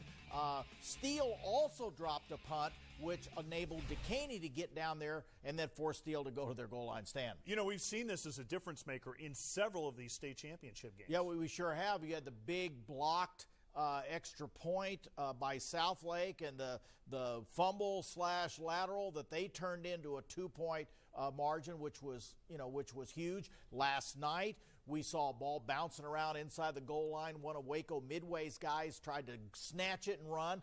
Lake Travis hits him. He fumbles. Lake Travis gets it. Colin Lagasse nails the final touchdown. So, and then the first day, okay, with the small schools, there were missed extra points and field goals and bad I don't think snaps. anybody even wanted to kick. No, everybody was going for a fourth down. So, a big important part of the football game, folks, is the kicking game. And unfortunately, at the high school level, high school coaches don't have as much time to spend on it as maybe they do offense and defense. With the exception of the Argyle kicker, who is the best at kicking field goals in the country. But, you know, you look at Tommy Armstrong. Here's a guy who came into this game without an interception. We've seen him throw an interception in this game. Yeah, he didn't on this one, though. Boy, that was a bullet for a touchdown. But here you see late in the half, they're trying to overthrows his receiver, gets picked off by Jared Irving, the outstanding safety. He runs it all the way back. They get a personal foul penalty at the end of the play and sets Trey Williams up for that winning touchdown. This has got to be a little scary for Coach Jinks and company because Trey Williams is so good, and they are starting to believe that they can win this state championship trophy. Yeah, that's an interesting point you make, Rick, because as a fourth-year program, this is Dekaney's first time on the big stage. Steele has been there before. They've got a lot of confidence. One of the things that you don't want to do with an underdog is give them a chance to hang around and give them a little confidence. And you know the confidence level in that Dekaney locker room right now is probably at an all-time high. And that Cibilo defense has been on the field a lot, chasing around Trey Williams, which is not a lot of fun. Break time on Ford. Halftime show, second half action right around the corner. Coming up next, we will relive Alito's three-peat. Jonathan Gray breaking records like Michael Jackson. Today, he went after a national touchdown record. We welcome you back to Cowboy Stadium in Arlington at halftime and other competition as well. The State Farm Kick for Cash, giving students like Marquise Lovelace a chance to kick. And Jason Lee, representing Steele, just hit the crossbar. Even for participating, your school receives $250 from State Farm. And Dekaney with the edge in Steele, not only on the scoreboard here, but also there in the State Farm Kick for Cash, as the Dekaney High School will receive $500 there from State Farm, and Steele will receive $250. Well, here at the half, it's 20-7. Dekaney on top of Steele. And one thing, Shea Walker, that we've talked about is being opportunistic. And Dekaney finally got something going, and finally Trey Williams was able to get things going. Well, and really from a rhythm standpoint to that offense, they did not have anything happening until at least midway through the second quarter. It was very tough grinding it out, yards. A lot of east-west moves. Trey trying to make some things happen, but the defensive discipline by Cibilo Steele had him bottled up. Started to hit his stride, making some big plays, going more north-south, getting downhill. And he is a special talent, no doubt about it. And you can see just the power that he has in that lower body. He just run right over the top of it, and he also run around you. He wound up scoring touchdowns on his final 2 carries of the first half. And as we look at our Ford halftime stats, there's the impact player of this first half becomes Trey Williams late in the half, 63 yards on 15 carries and the 2 touchdowns. Well, and that's very pedestrian. He may get 63 yards in a normal series of downs for the Dekaney Wildcats, but it's taken him a whole half to get that against a very good and physical Cibilo Steele defense. And the forward halftime stats reflecting that the rushing yards now favoring Dekaney, getting it going offensively, still trying to find the offense. Well, and you talk about the turnovers as well. When you look at that, you've got 2 for Steele, and a very rare interception thrown by Tommy Armstrong, and the Dekaney Wildcats able to take advantage of that. So how does Steele react? Let's go down to the sidelines where head coach Mike Jinks is with our Layla Rahimi. Coach Jinks, just your thoughts on a back and forth first half for you guys. Well, we got to play better football. We've got to be resilient, and that's kind of been our theme all year long. It's going to be tested. And if I know these kids, and if I know these coaches, we'll come out and we'll play the second half the way it's supposed to be played. I imagine that was part of your team speech at the half. What else did you say to your kids? Hey, I didn't have to tell them much. Leave it on the field. Hey, it's the last game of the year. Win the last game. We got 24 minutes and maybe a little bit more to play. And when it's all said and done, we'll see where it ends up. Thank you, Coach. Good luck to you in that 24. We appreciate it. Appreciate it. Guys, back to you. Thank you very much, Layla. And you see those Knights coming on the field, and that's the easiest way to say it is leave it on the field. Leave nothing there to chance. Well, and you really like the way that Coach Jinks approached that, Craig, because he goes, hey, look, I don't need to tell them anything. They know. This is a defending state champion. They understand what's expected of them. The other thing we know, it's been a spectacular weekend for state championships, and certainly one of the key individuals who has been responsible for all this happening, Dr. Mark Cousins, the athletic director of the UIL, who joins us now. And you've got to be happy with how this whole weekend has transpired. Oh, there's no doubt about it. From the time they walked in here, the 1A and 2A kids on Thursday, to this 5A Division II state championship game we've got going right now, it's just been a tremendous weekend of football. Great crowds, great games, 2 great teams playing it out for the state championship in Texas high school football. It really doesn't get much better than that. Now, Mark, I know it's not easy to come into a situation like this, but you have to have some preconceived expectations of what the event, how the event will go off, how these 3 days will happen. Explain to us from your standpoint how it feels and how you think, is this met expectations? I think it's far exceeded expectations. When we started talking about this, putting all of the 11-man championship games at one site for the first time in the history of our organization, it was really something we thought would be a really special activity for the kids that had an opportunity to play for it, but not only for the kids, but also for the people that would have an opportunity to come and be a part of the game and really make an atmosphere for Texas high school football. And I think over the 3 days that you've seen here, especially with the crowds that we've had today, man, what a fantastic atmosphere it's been created for this. And having an opportunity to play for a state championship in Texas high school football in a facility like the stadium that we have here, we couldn't ask for a better weekend. And man, it's really been going well. Now, only because I've known you for 20 years, I'll throw a curveball at you and ask you something. Hold with me here as first of all, we'll have the kickoff coming here for the second half. And for the Steele Knights, here's the kick. And it will be fielded up and along the sidelines, and bringing it back will be Patrick Martin. Okay, I have a feeling probably the next question that gets asked of the UIL, because of all of these great state championship games that have played here and because of this gigantic screen, is the next question becomes instant replay. The UIL, of course, goes by NCAA rules with football. Is that a possibility of looking at something in the future, only because even with the Giants replay screen here and the capability here at Cowboy Stadium, might it be discussed only at the championship level? Well, it's something that we've already discussed. We brought that up to our football rules committee last spring that we put together. We brought in coaches that were nominated by the Texas High School Coaches Association, met with a group of officials, also looked at some proposals that we had with our legislative council. So yeah, it's definitely something we're going to continue to look at. The thing that certainly concerns anything is bringing into a championship level game and changing the rules under which the game's been played all year long. But certainly with the capabilities that we have there, it's something we're certainly going to continue to look at and discuss. Well, we talked about the challenges that the UIL and its member institutions face every year. What is still the ongoing challenge you feel that the UIL and its member schools are dealing with? Well, I think the big thing right now is certainly school finance. With the way the situation is, our schools are certainly strapped. trying to get every bit of efficiency out of their dollars that we can. And so certainly we're going to try to do everything that we can do to help our schools with their particular financial situations, making sure that the rules that are passed through our legislative council process and our superintendents always keep in mind what the cost to the potential cost to the schools might be. And then certainly with reclassification and realignment, trying to keep the travel to a minimum and making sure that we try to do those things as efficiently as possible. Well, Mark, we'll look forward to that. That's the next big event coming up in February. We'll look forward to the biennial realignment reclassification. Thanks for joining us. You bet, Craig. All right. Dr. Mark Cousins, the athletic director of the UIL. Dekaney facing a 3rd down and 2 from the Wildcat 44-yard line, their first possession of this second half. And Trey Williams was forced out of bounds in that last carry. And now Dekaney is 2 for 5 in the 3rd down department. And on 3rd down, across the 45 and picking up the first down on the 47-yard line is Williams. Well, I don't know how else to describe Trey Williams and the balance that he displays. Take a look. He's going to get hit by his own lineman, almost knocks him to the ground as he's staggering. He regains enough balance, puts the left hand on the ground, and he dives forward, surges forward, but he gets hit in the backfield by his own lineman, Navi Russell, and as he runs into the back of Russell, kind of squirts him out to the left, but he takes everything that he has to fall forward for the first down. It's a big pickup for the Dekaney Wildcats. Just shy of the 47-yard line. It's 1st down and 10 for Dekaney. Williams, the deep back of the eye. And off play action, Hines to throw. Cranking it up deep. Too much on this one and out of bounds. He was looking for Austin Garrett, with whom he connected on that 40-yard touchdown pass in the first half. Jordan Stearns had the coverage for Steele.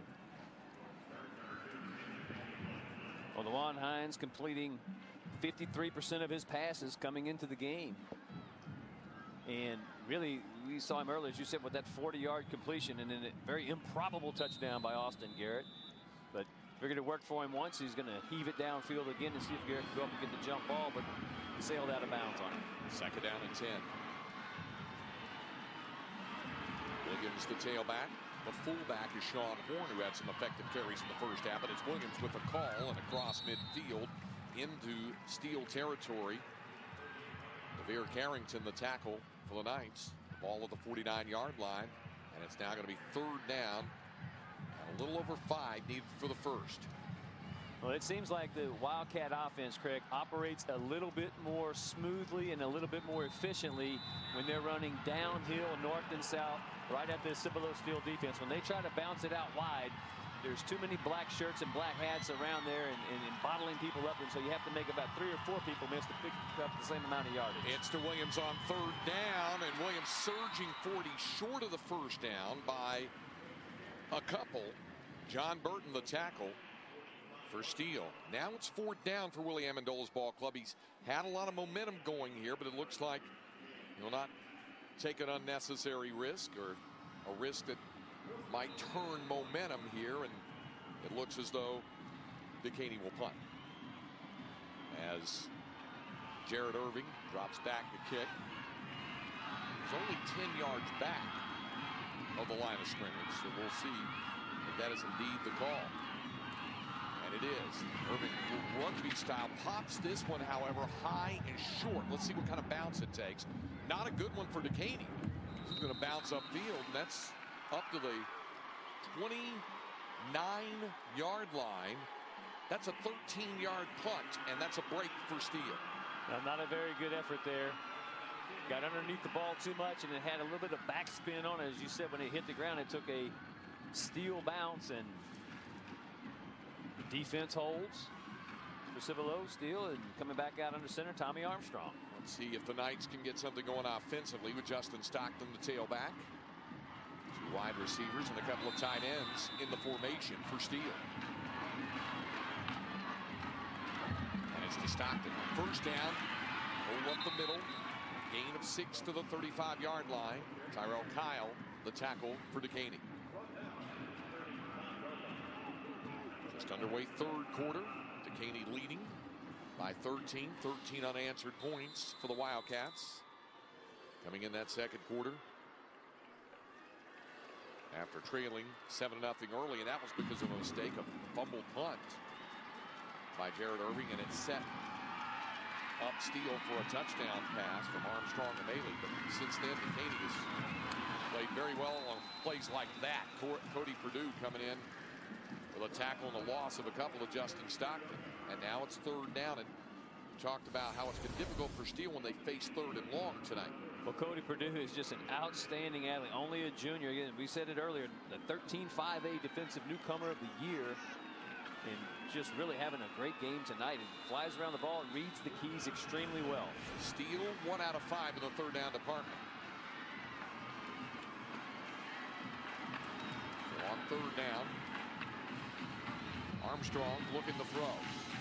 Pressure coming, but sets up a screen. However, Stearns had trouble controlling it. Now breaks free.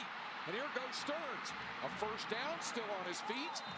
And into Dekaney territory to the 44-yard line. Dominic Stephen, the tackle. But what a big catch, run, shaking tacklers, 22 yards and a 1st down. When we talk about Cody Perdue, the junior, as you see, he's going to be right on top of Jordan Stearns, but Stearns just out-muscles him.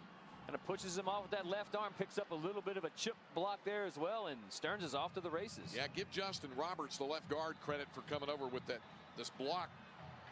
So coming right into your screen as he gets off and takes Cody Perdue out. That freed up Stearns to break it downfield, and that was very close to going all the way. Knights 1st and 10 at the Dekaney 44. Bailey and Stockton are set up as receivers. Now Stockton is the man in motion. And the handoff on 1st down is to Lyons. Evan Lyons lining up in the backfield. He'll take it inside the 40 down to the 39. A 5-yard carry. And it's 2nd down and 5 for Steele. Now keeping in mind the 2 young men you've just seen carry the ball for Steele, Jordan Stearns and Evan Lyons, both starting defensive backs for this Steele Knights team. 2nd down. I think that goes to a little bit what Coach Jinks was talking about. These guys know what they need to do. They know what they have to do. Bailey, C.J. Lynch, the receivers at the bottom of your picture. 2nd down. Back to Stockton. Surging forward, short of the 1st down. Around the 37. Jared Irving, the tackle for Dekaney. So to bring up 3rd down, the football will be marked at the Wildcat 37, bringing up 3rd down and 3.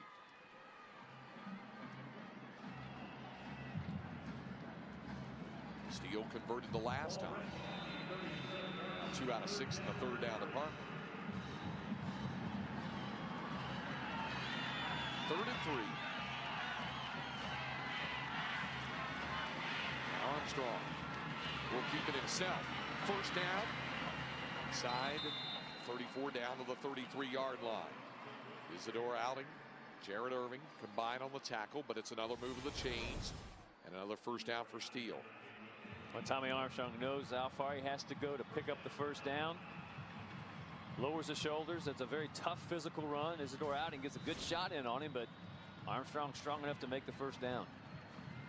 Back-to-back 1st downs have been a rarity for Steele in this contest. As we move inside the halfway mark of the 3rd quarter. From the 33 of Dekaney. Stockton and Callis in the backfield.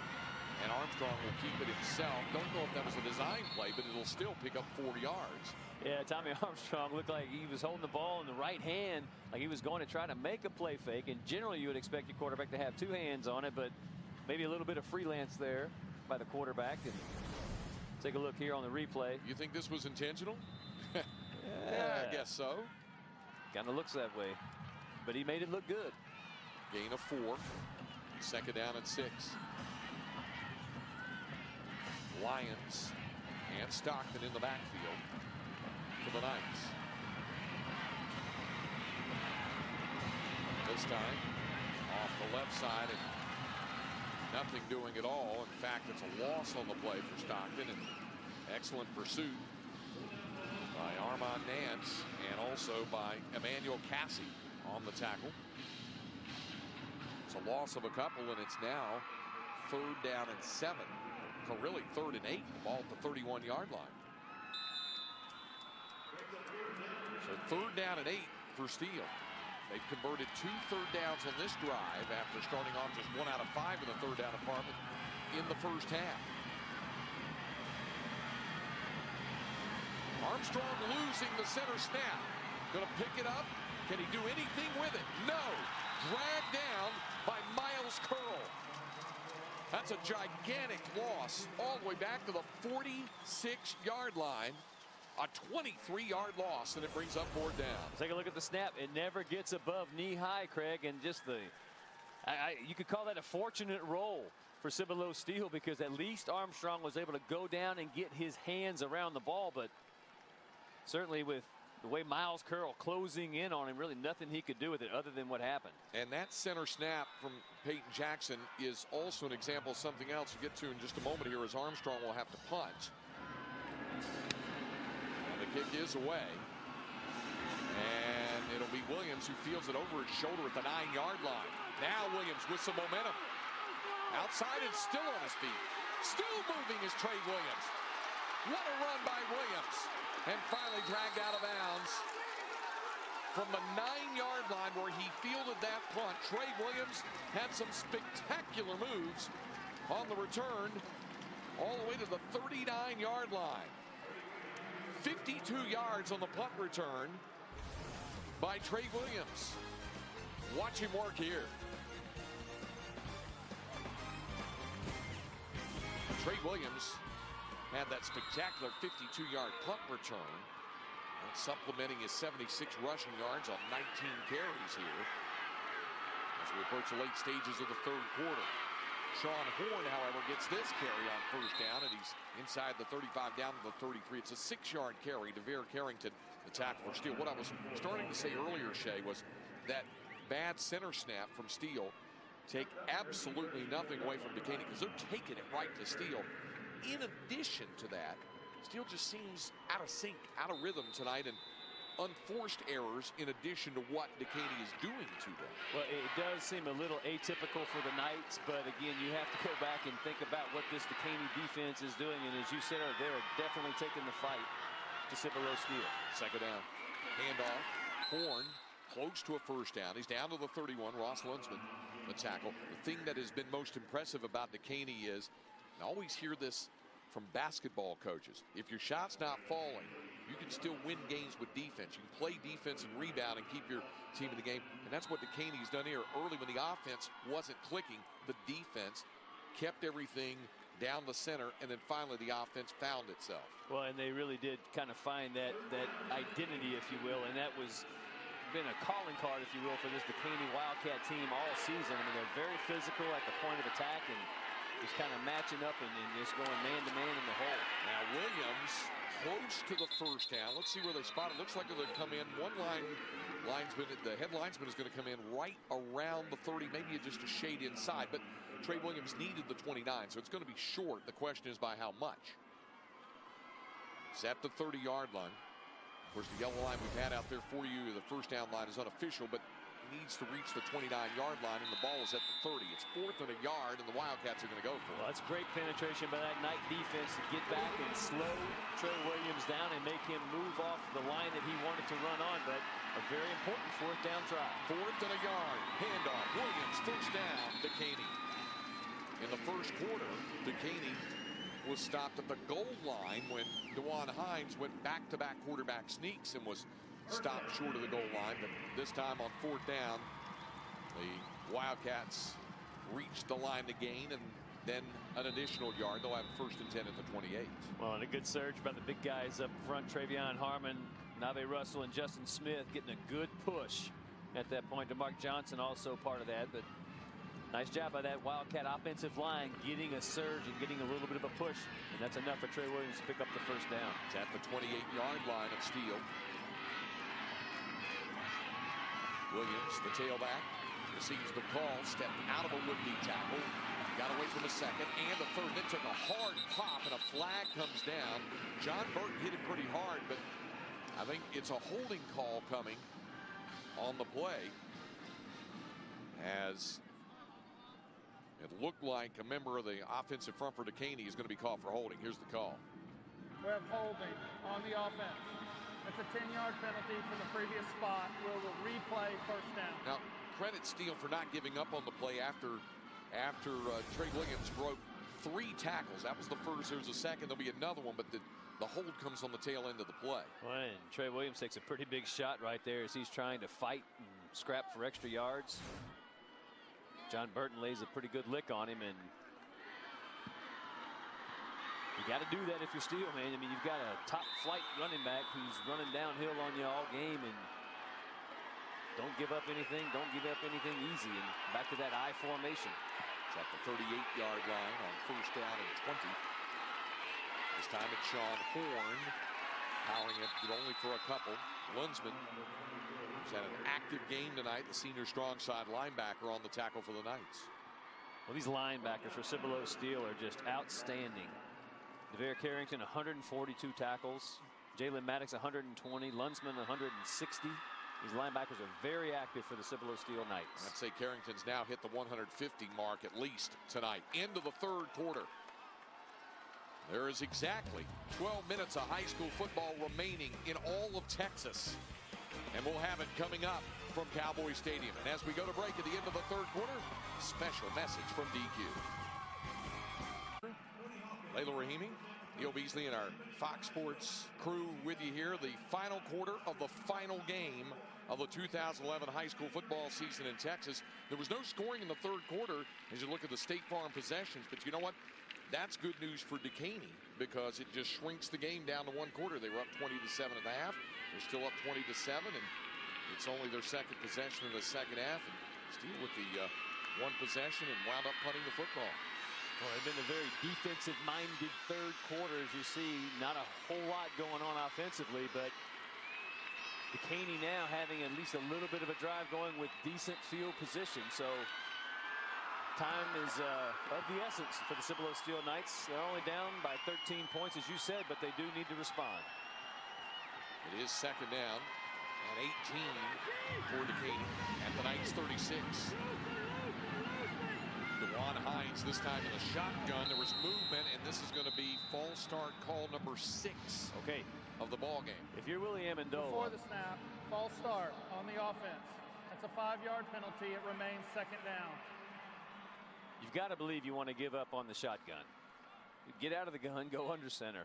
Every time that they've gone to the shotgun snap, I say every time, at least 5 times or 6 times now, they've gotten a false start penalty. 6 false start penalties for Dekaney. That's been the most prevalent penalty, is 6 of their 8. Well, and after the holding call to make it second down and 20, they back it up even 5 further. So it's going the wrong way for the Wildcats. Oh, and my goodness. Movement again. It's going to be, I think, another false start call. Now, Trey Williams is still running the football. Maybe this was an offsides. Here goes Williams. Williams would have a first down and stepped out of bounds at the 15-yard line. So was this an offsides call against Steele? We have illegal motion moving forward towards the line at the snap on the offense. That's a 5-yard penalty. We'll replay second down. So it was much ado about nothing. Yeah, you would have expected more of a whistle there to make that clear. Yeah, that's a false start. He's just moving forward first, at the line to the line of scrimmage prior to the snap. But it now becomes second down and 28 for Dekaney as the ball continues to go backward now. Well, what looked to be a very promising opportunity for the Wildcats on the 28-yard line at 1st and 10. A couple of penalties have now backed them up to second down and 28.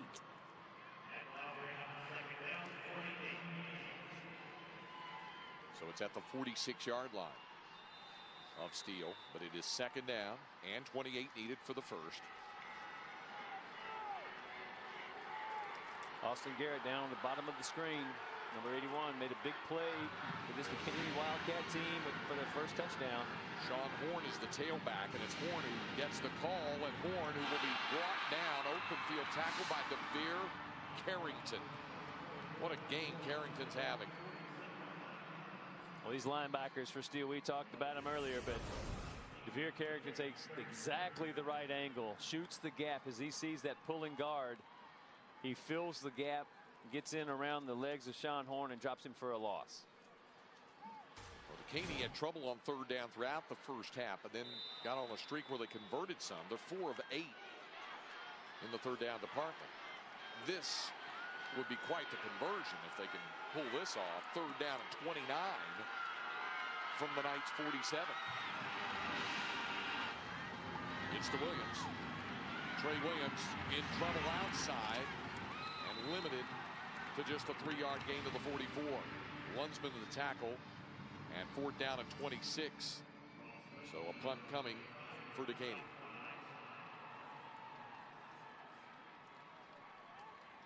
See Trey Williams walking off. Looks like he might be just a little bit tired. He has run an awful lot. He's a very physical runner as well, and he generally tries to deliver the blow instead of taking a blow as he's getting into the line of scrimmage and or getting ready to get tackled.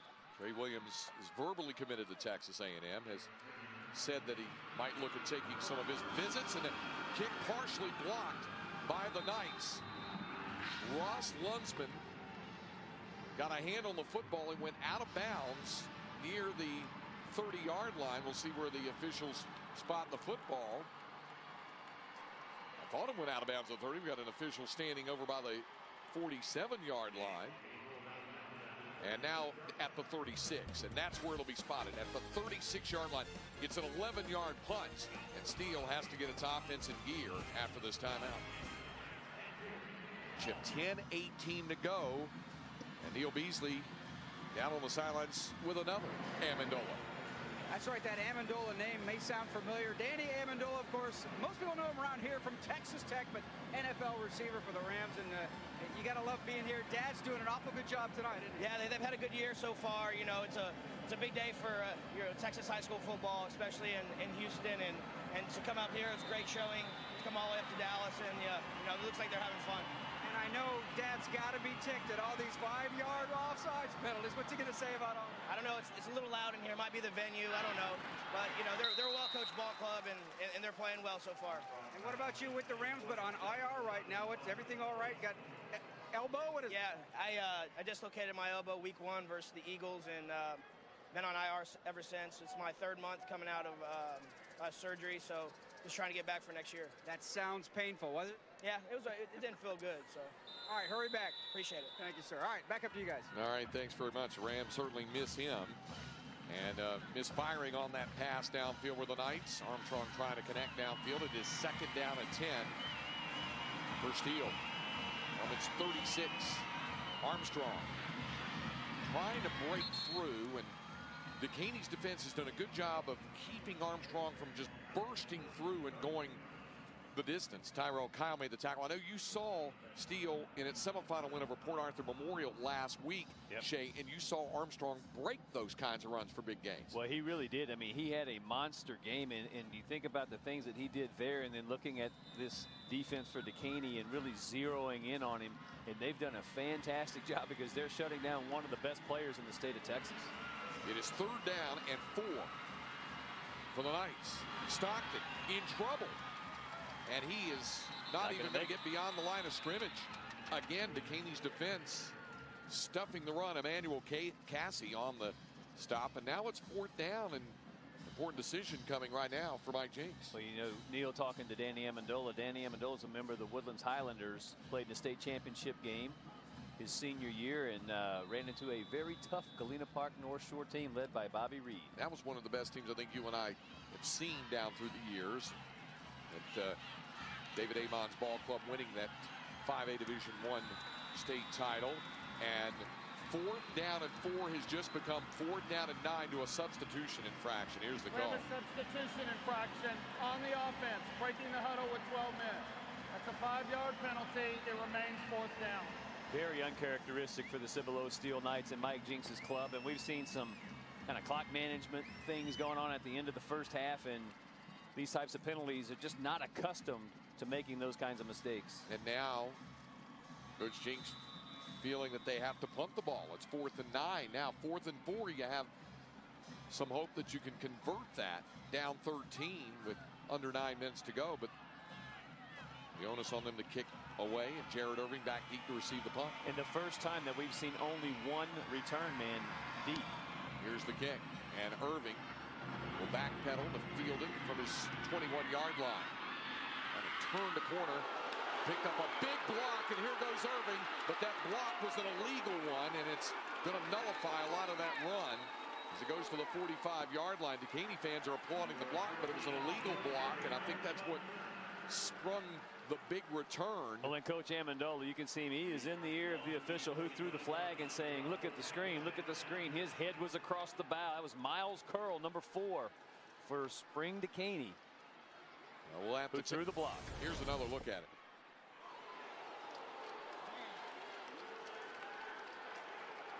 On the return, they have a block in the back on the offense. That's a 10-yard penalty from the spot of the foul. First down, Dekaney. Wildcat fans upset with the call, and you bet Willie Amendola's not happy about it either. He's looking up at that 60-yard screen. But and it is a high-def screen at that, but it shows everything.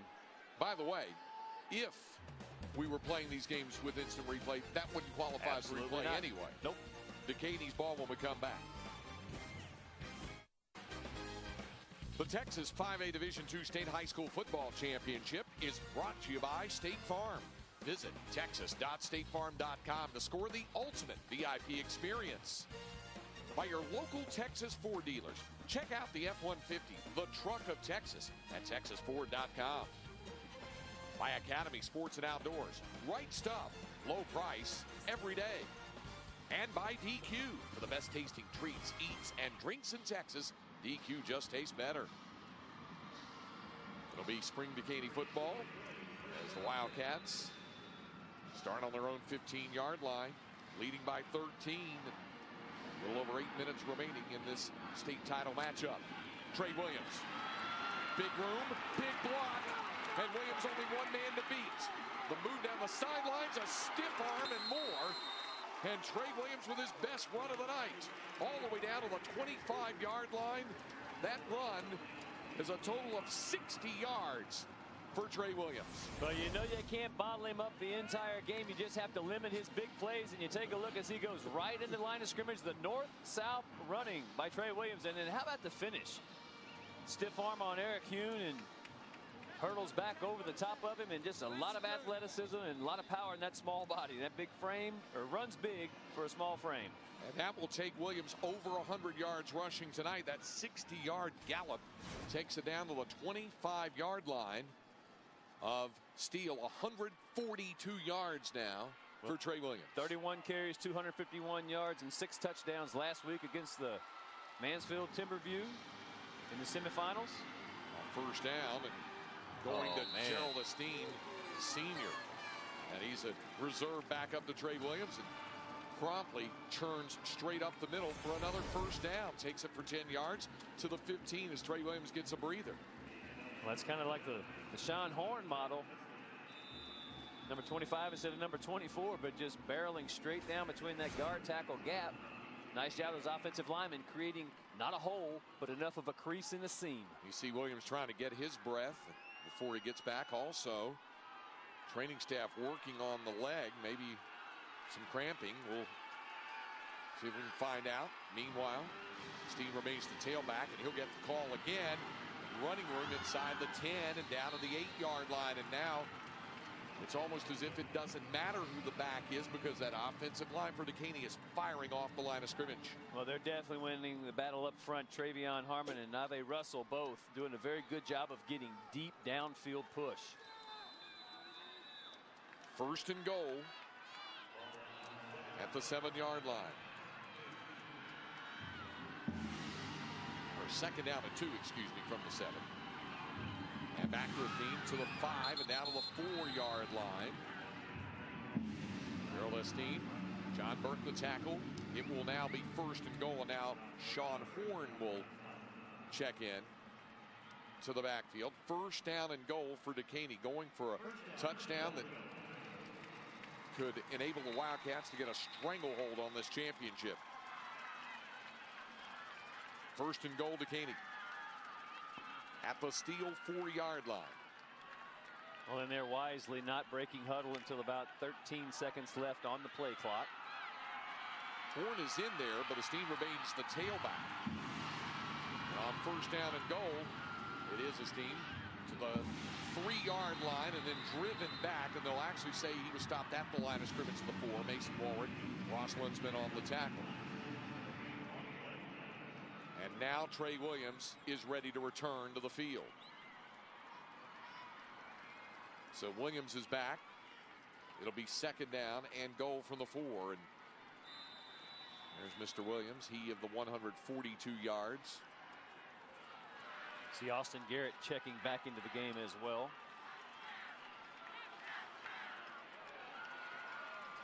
Second down and goal from the 4.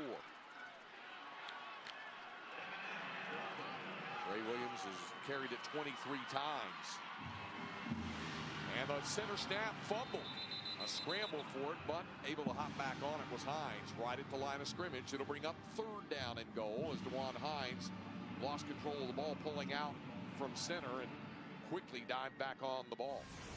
Well, it's a heads-up play by Hines. It looks like it hits him okay. He's just leaving a touch early.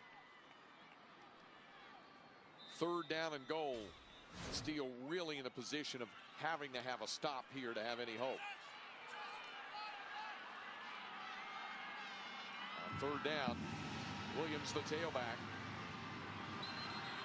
And some movement in the line. This time it might have been encroachment against Steele.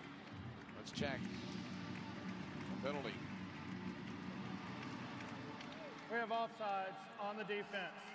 Half the distance to the goal, remains third down. That'll take it down to the 2-yard line. It's still third down and goal, but it's third and goal from the 2. Mike Jinks knows his ball club has got to come up with a stop here. Well, this defensive front for Cibilo Steele, Craig, has played extremely well. Certainly, as we saw earlier in the goal line stand that they made, they stopped Trey Williams from 3 yards, and then they stopped DeJuan Hines twice on third and fourth down in less than a couple of inches to go, and they're trying to stay teed up and amped up. They realize how big this is for their chances. Third down and goal.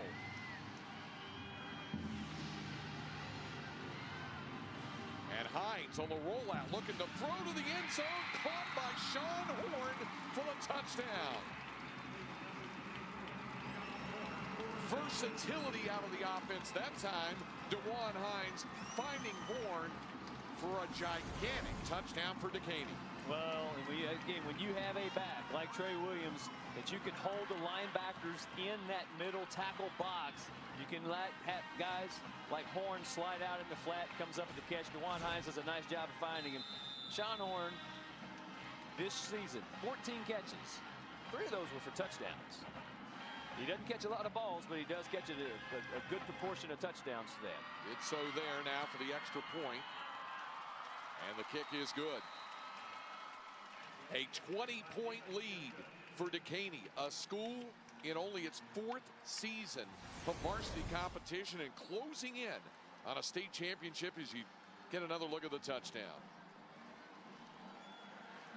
Now, Craig, this is really eerily familiar to last year when we were talking about Cibilo Steele winning the state championship in only their 5th season, in their first in Class 5A. And they come in and they knock off Denton Guyer also, by the way, who was in their first year of Class 5A. But to see these young schools that have only been around 4, 5, 6 years at the most and competing at this level is pretty impressive.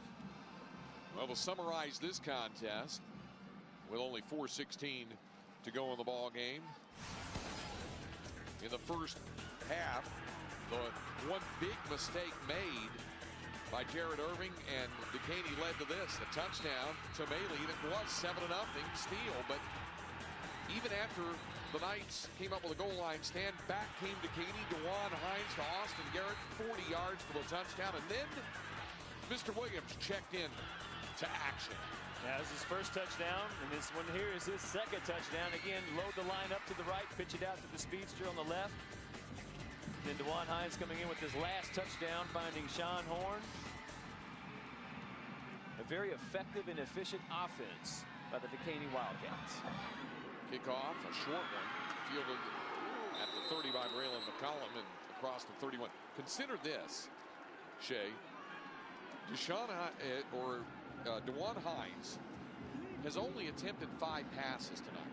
He only has 2 completions. Both have been for touchdowns. I think he likes that stat. 40-yard touchdown strike. The one to Austin Garrett was the first one, and I still say that that's probably as important of a play for this Dekaney Wildcat team in this state championship game as any that they've had. And they've had some big plays along the way, but really to get them started and get their rhythm back and to find a little bit of momentum, that 40-yard touchdown to Austin Garrett was huge. I don't think there's any doubt about that. And now Steele will start from its own 32-yard line and time running out.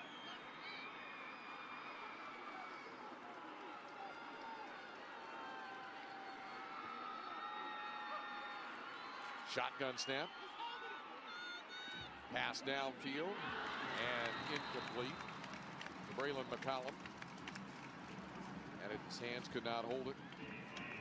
Time throwing short for Tommy Armstrong, for McCollum, and for the Steele Knights. You see number 14, Jared Irving, coming in, the guy who's credited with that interception earlier off the tip from Cody Purdue, making sure that McCollum's not able to catch the ball. Good bracket coverage there by the Wildcats. Second down and 10 for Steele. And Armstrong sends it out, this time to D'Angelo Wallace, but Wallace unable to find a running lane and forced down by Miles Curl. Well, you got to give a lot of credit to this Wildcat defense. They've been around the playmakers tonight for Steele. Very impressive effort. And it's a lot of guys understanding and knowing, reading the scouting report, knowing where to be. Keeman Wright actually comes up out of that cornerback position. He's the first guy to hit the wide receivers. He comes down, and then again Miles Curl comes in and does the cleanup. Third down and 8. Armstrong up the sideline for C.J. Lynch, the catch and a first down. Lynch in Dekaney territory at the 47-yard line. First and 10 after a 19-yard pass. And out of bounds with 3:20 to go. Steele would have to have a lot of things happen in a hurry to have some hope.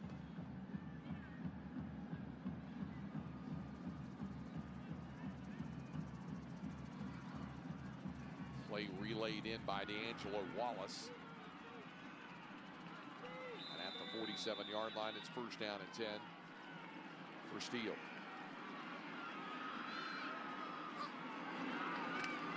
Armstrong going deep over the middle and incomplete. He was looking for Wallace, led him too much. A couple of defenders back there. One of those, Jared Irving, who had a big interception in the first half. Patrick Martin back there as well. The only interception this season thrown by Tommy Armstrong. Well, I can tell you the coverage by Dekaney, Craig, is absolutely fantastic because the linebackers are dropping deep. They understand and know that Cibilo Steele has got to do things in big chunks of yards, and one of those things that you see the safeties playing deep, you see the linebackers getting deeper, that shortens the window that you can get the ball into. Here goes Armstrong. Armstrong with his best run of the night. And Armstrong inside the 25 and down to the 22-yard line is Tommy Armstrong. Keelan Wright ran him out of bounds. That's a 25-yard run at a time when Steele desperately needed it. And I think that's what a lot of folks thought Armstrong would be doing more of tonight, and Dekaney's kept him bottled up all the way to this point. Well, and it almost feels like that this Dekaney defense is more of a in the bend but don't break mode right now. They're comfortable with time running off the clock. They don't want to give up the huge play. Make sure you keep things in front of you and maybe relaxing just a touch and being a little bit more flexible in their men that they have up in the box to defend the run. First down, Armstrong. Oh, and incomplete. Keeman Wright closing in on that one. Column, the intended receiver. Exactly 3 minutes remaining in the game. Armstrong now 6 of 14 tonight for just 77 yards. Did have the first quarter touchdown and, of course, his first interception of the season. Well, that's a great job by the cornerback, Keeman Wright, reading the eyes of the quarterback and understanding what that three-step drop is. Reads it perfectly, breaks on the ball. super play for the cornerback. Second down and 10. Talk about this defensive prowess by Dekaney. I'll get back to that after this play. One of the things that Coach Amendola told us this week. Armstrong looking over the middle again. Mainly the catch and a touchdown for Steele. His second touchdown of the night as Tommy Armstrong connects with Matthew Maley for the score. Well, Maley worked his way inside on the post route. He got inside of Jared Irving, and he didn't give up that leverage, and Tommy Armstrong throws an absolutely perfect pass. Gets it right to Maley. Gets hit in the back there by Patrick Martin as well, and he's able to hang on to the ball at the 2-yard line and then falls into the end zone for the touchdown. Steele with a faint glimmer of hope now as Evan Gutzer on for the extra point. The kick is good. Just 2:54 to go in the ball game. Only the third catch of the night for Maley, but 2 have gone for touchdowns, including that 22-yarder. And a total of 42 receiving yards, and a nice job of Maley to leap up to pull that one in and then find the end zone. And then taking the hit, hanging on to the ball, and having enough prowess to kind of twist back and fall into the end zone for the touchdown. Impressive. 68 yards and 7 plays. Minute 22, that was the kind of drive that Steele needed, but still down 13 points and only 2:54 to go. Clearly the onside kick to come is vital to be executed if Steele is to continue to have any faint hopes of coming back. Well, we're talking earlier when we're about that defensive or the defining moment for this Dekaney defense, and Coach Amendola said that that came in the 3rd round versus Longview. So we gave up the ball deep in our own territory twice. And he said the defense didn't allow any points. And he said from that point on, we kind of started believing and understanding and feeling that we could get things going. And boy, did they. They go again with the Spring Westfield game. The next game win that 28-18. And then last week against Timberview, 56-19. Well, I'll tell you, the win over Longview is what caught my attention from afar, looking at those results, because we saw Longview beat a very good DeSoto team in Week 10 out at Lobo Stadium. In our Fox game of the week on that Thursday night, and we thought Longview might have a shot to be here in this game. Absolutely. They looked the part that night for sure. Dekaney looking very much the part of a state champion, but it's not over yet, and the Wildcats do successfully field the onside kick at the 45-yard line as it's pulled in by Austin Garrett. We go all the way back to the second quarter. Remember, it was 7-0 at the end of the first quarter, and after all those penalties, the big play comes from the pass. Well, a couple of timeouts as well. Austin Garrett, the man who just fielded that onside kick, gets behind the secondary, runs the go route, safety bites down on the pump fake, and then just waiting on that ball to get to him, and he scores it. And that really is what put this Dekaney Wildcat team in a frame of mind, and things really picked up from there offensively. They started to get a little bit more rhythm and played a lot better. It changed everything, was our DQ big play of the game. Came with 8:55 to go in the first half. They're in the second quarter, and it tied the score at 7. And then this guy started to take over. Here's Trey Williams. Williams still has been a fumble the football, but it's recovered by Dekaney. So it's all working out for the Wildcats now after the big run by Trey Williams. Well, I tell you, Austin Garrett has had some great catches. Not only the touchdown catch, he just now recovers the onside kick. And how about picking up this fumble by Trey Williams on one hop? Williams. Well, just such an explosive runner, and give Eric Hune a lot of credit. Ross Lunsman coming in and stripping the ball from the backside. And Austin Garrett, man on the spot. Well, the big touchdown catch comes up there with a fumble recovery, and it's at the 24-yard line of Steele, and just 2:38 remaining. And Trey Williams perhaps feeling he's not done yet. He's drawn closer to 200 yards rushing.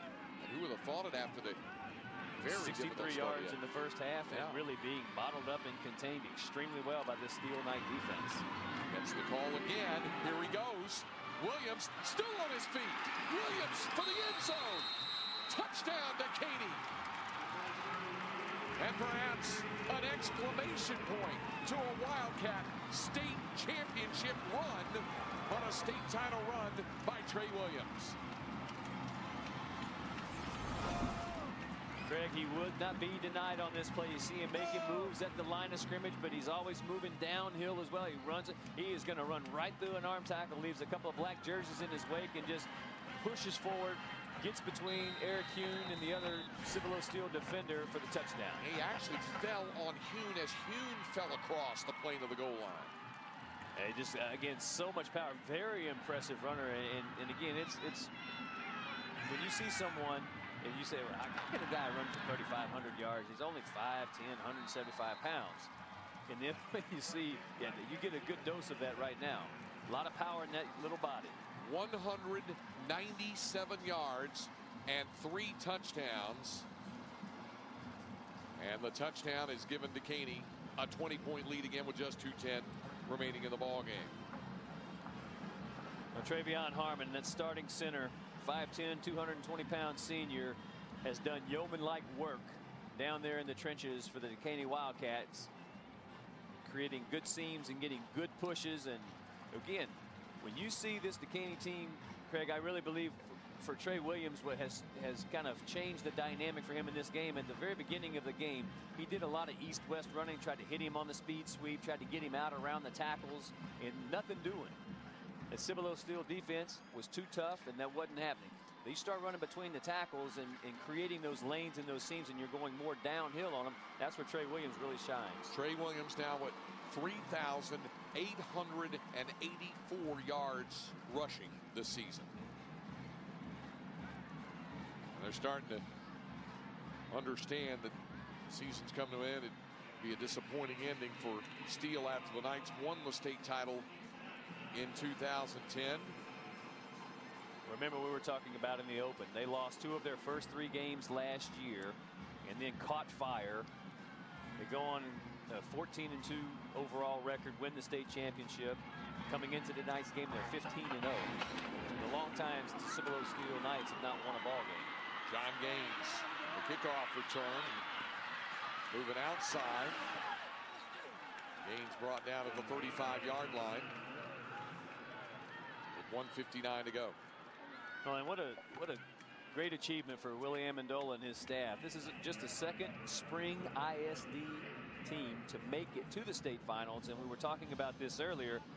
Coach Amendola was on that staff with Corby Meekins when Spring Westfield played in the state championship game and lost to John Tyler. Now in the 5th season, Tyler Lee, and how could I forget that with Mike Owens being the head coach there, guy that coached me in high school, and he left the coaching ranks this year, but after a long run there at Tyler Lee. But it was it's a very impressive showing by this Dekaney Wildcat team. First and 10 with the 35. Yet another flag. That's been the common thread on both sides tonight, no matter who's doing the executing.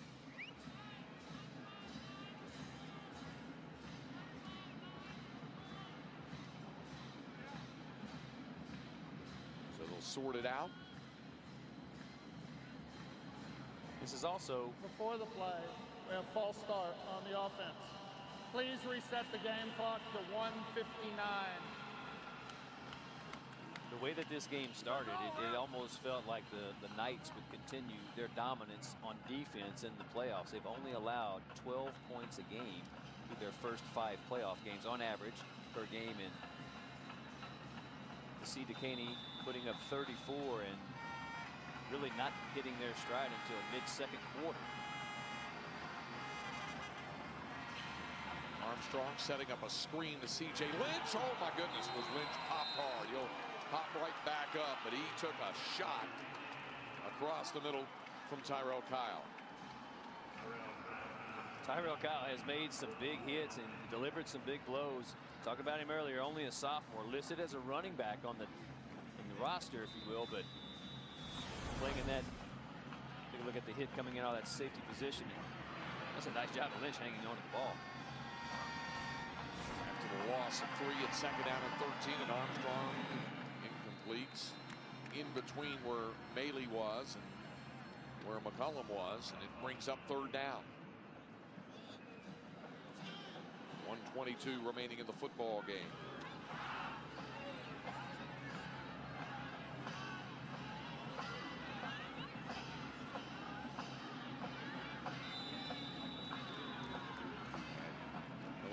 closing in on what would be the first state football championship of the spring ISD. Shea mentioned Spring Westfield reaching the state championship round. Falling to Tyler Lee now on third down. One more interception for Jared Irving. And Irving will just slide down and begin celebrating as the Dekaney Wildcats are closing in on the state title. Second interception of the ball game for Jared Irving, whose evening began in difficult fashion with the drop punt, the fumble that led to Steele's first quarter touchdown. We also had a flag down as there were some tempers flaring on both sides.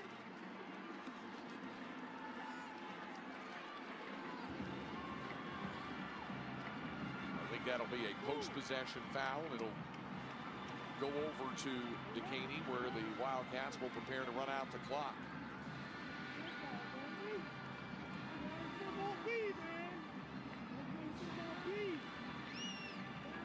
And just 1:10 to go in the ball game for Willie Amendola, and the Dekaney Wildcats can celebrate that title. Foul on what was the offense.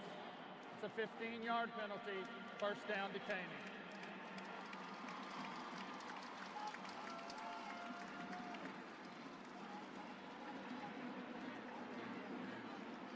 Down at the 31-yard line with 1:10 to go in the ball game. Maybe the swap off of one hat for a state championship hat being ready on the Wildcat sideline.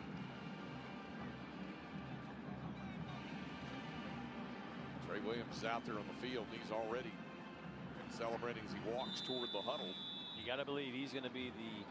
Now, even though Cibilo Steele does have 3 timeouts remaining, only 1:10 left, so it'll be interesting to see if Mike Jinks goes through using those timeouts. But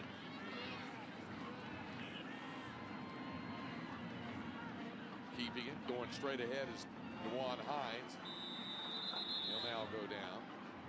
It doesn't look like Steele will elect to use its timeout, so one more snap ought to do it. And then Coach Amendola can celebrate that state title, as well as Trey Williams. As we mentioned, he does have a verbal commitment to Texas A&M. He's been quoted as saying that with the coaching change in College Station, he wanted to perhaps take his collegiate visits, check out the landscape, but at this moment, still a verbal commitment. Yeah, that's completely understandable. You got to understand and know the new coach and system that you're going to be playing in, because it is going to be different than the one that you thought you were going to, but still believe Trey's got a fairly solid commitment to the Aggies. One thing he definitely has is a state championship, and you can see how much that means to Trey Williams and the Dekaney Wildcats. They'll put the gold medals around their neck, the first ever state football championship for the Spring Independent School District. Coach Willie Amendola and his ball club, in only its 4th varsity season of competition, win the 5A Division II State Football Championship of Texas.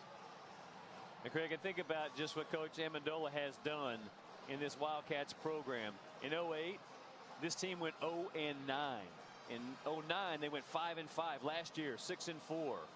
This year, a state championship. And a 14-2 record as Dekaney wins more games this season than they had in all their prior 3 seasons combined. Well, and none more important than this one, obviously. I mean, when you're taking on the defending state champion and having to deal with a little bit of adversity early in the game, a lot of resiliency in that team. An amazing run for Dekaney. Also quite a run for that young man, Tommy Armstrong. Earned a state title his junior season. Played in a state championship his senior year. He'll take his talents on to the University of Nebraska. And the state championship will go to Dekaney. Let's go down to the field to Neil Beasley. All right, thanks so much, Coach. Just 0-9 a few years ago. That seems like a long way away now, doesn't it? It certainly does. A long time ago. That's a forgotten memory, if you can do that. Now, we talked about it earlier in pregame. These kids really must have bought into everything you were talking about from day one to get all the way to this point. They really have. They've bought in. They've worked so hard for 4 years. They felt like they had a chance to do something special as freshmen, and they've worked that way ever since. They really have. They're a wonderful bunch of kids. You can see what kind of relationship they have with each other. They love each other. It's really it's unique. Trey didn't get off to a great start, but offensive line and Trey really little by little, and sure enough, he's close to 200 yards. Yeah, little by little, he did a great job. Offensive line finally found their niche and started making some plays, and he found some creases and took off running. And that defense did a great job. This Steele offense was pretty good offense. You guys held them down. Yeah, goodness, they gave the first quarter to the first few minutes of the first quarter to maybe 3 minutes left in the game. They held them in check for about, I don't do the math, 42 minutes. That's pretty good. First state championship for Spring ISD. Football. You gotta love it? Love it. You'll bring it home, right? We're going to bring it home to Spring. Congratulations, Coach. Much. Appreciate it. Guys, back up to you. All right, thanks. Appreciate that, Neil. And what a moment for the Dekaney Wildcats, for the Spring ISD, and I dare say also for the greater Houston area. Shay, think about this. In classes 4A and 5A, the three major metropolitan areas of the state of Texas pretty much divided the state title. South Lake Carroll winning the 5A Division I crown out of the Dallas-Fort Worth Metroplex. 5A Division II goes to the greater Houston area. 4A Division I, the greater Austin area with Lake Travis, and 4A Division II out of the Metroplex as well. And there's our Built Ford Tough player of the game, Trey Williams. So take a look at a highlight night for him. Well, again, as you were saying earlier, we were both talking about it. Started out pretty rough, pretty sluggish. Cibilo Steele defense definitely up to the task early. But when Trey Williams started heading north and south in the run game and getting that push up front, that's what really started to make the difference. And he started to find those creases and hit that night defense for big gains. That was the 60-yard run right there. A stiff arm that took him out there. Well over 100 yards. Just keep talking about the power in that small frame. Again, 5'8", 175 pounds. And you guys got a lot of power, a lot of lower body strength, and incredible quickness. So Trey Williams with that splendid moment. We've had a disturbance down on the field where during the celebration, apparently one of the carts on the field apparently got loose, and there have been some folks, I think, injured in this, and you'll see. Oh my. And that's like a runaway cart there, and it finally took someone to stop it. And folks injured there, and you hope it's not serious, but that's a scary thing there with that cart racing through and knocking some folks down. And again, some people down on the field and representatives of the UIL staff, I think, okay, but well, that's a scary thing to have happen there, as that cart just got loose. You have another individual down on the field as well. And well, you hope that that's not serious, but that is frightening. Something happened where that cart got loose. It's one of those deals in the electric car where the throttle pedal, I guess, sticks, and difficult for someone to get the brakes stopped on that.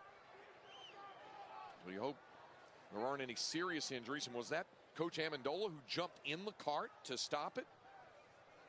Yeah, I really couldn't tell as we were getting a chance to. Yeah, that's Coach Amendola standing right there as the cart makes its way through. He's not going to jump in, and he's going to get taken over the top of it. And you're exactly right. That's Coach Amendola, who is bowled over by the cart, as well as several other people. Looks like he's all right.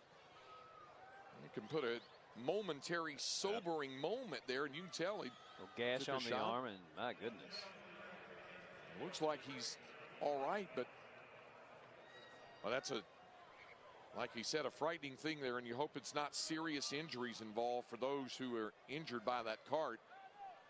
And on the field, meanwhile, Coach Amendola, I think he's probably answering more questions about that than he is about just having won a state championship. And there's Trey Williams, and looks like he's firm in his commitment, at least for the moment, to Texas A&M. He's wearing a Texas A&M cap. Well, he was sporting that hat after the semifinals last week, as was his battery mate Armin Nance supporting that Boise State cap. So I would tell you that looks pretty firm to me. So here's Trey Williams celebrating again. There's still attention being focused on at least a couple of individuals who were injured by the electric cart that got away out on the field. And you also saw Coach Amendola was in the midst of that, those struck by the cart, and he was able to slow it down. Almost looked like, Craig, he took the brunt of it. When that cart was coming, it looked like it was kind of at top speed, if you will. And Coach Amendola literally went right over the hood or the front end of that cart. It's a bizarre. But there were 4 or 5 guys that were all wrapped up in that. The bizarre ending. Now, here's another look at it. Now, look at the bottom of your screen, and you'll see the cart here where I think it just took off. Someone was trying to stop it. Wow.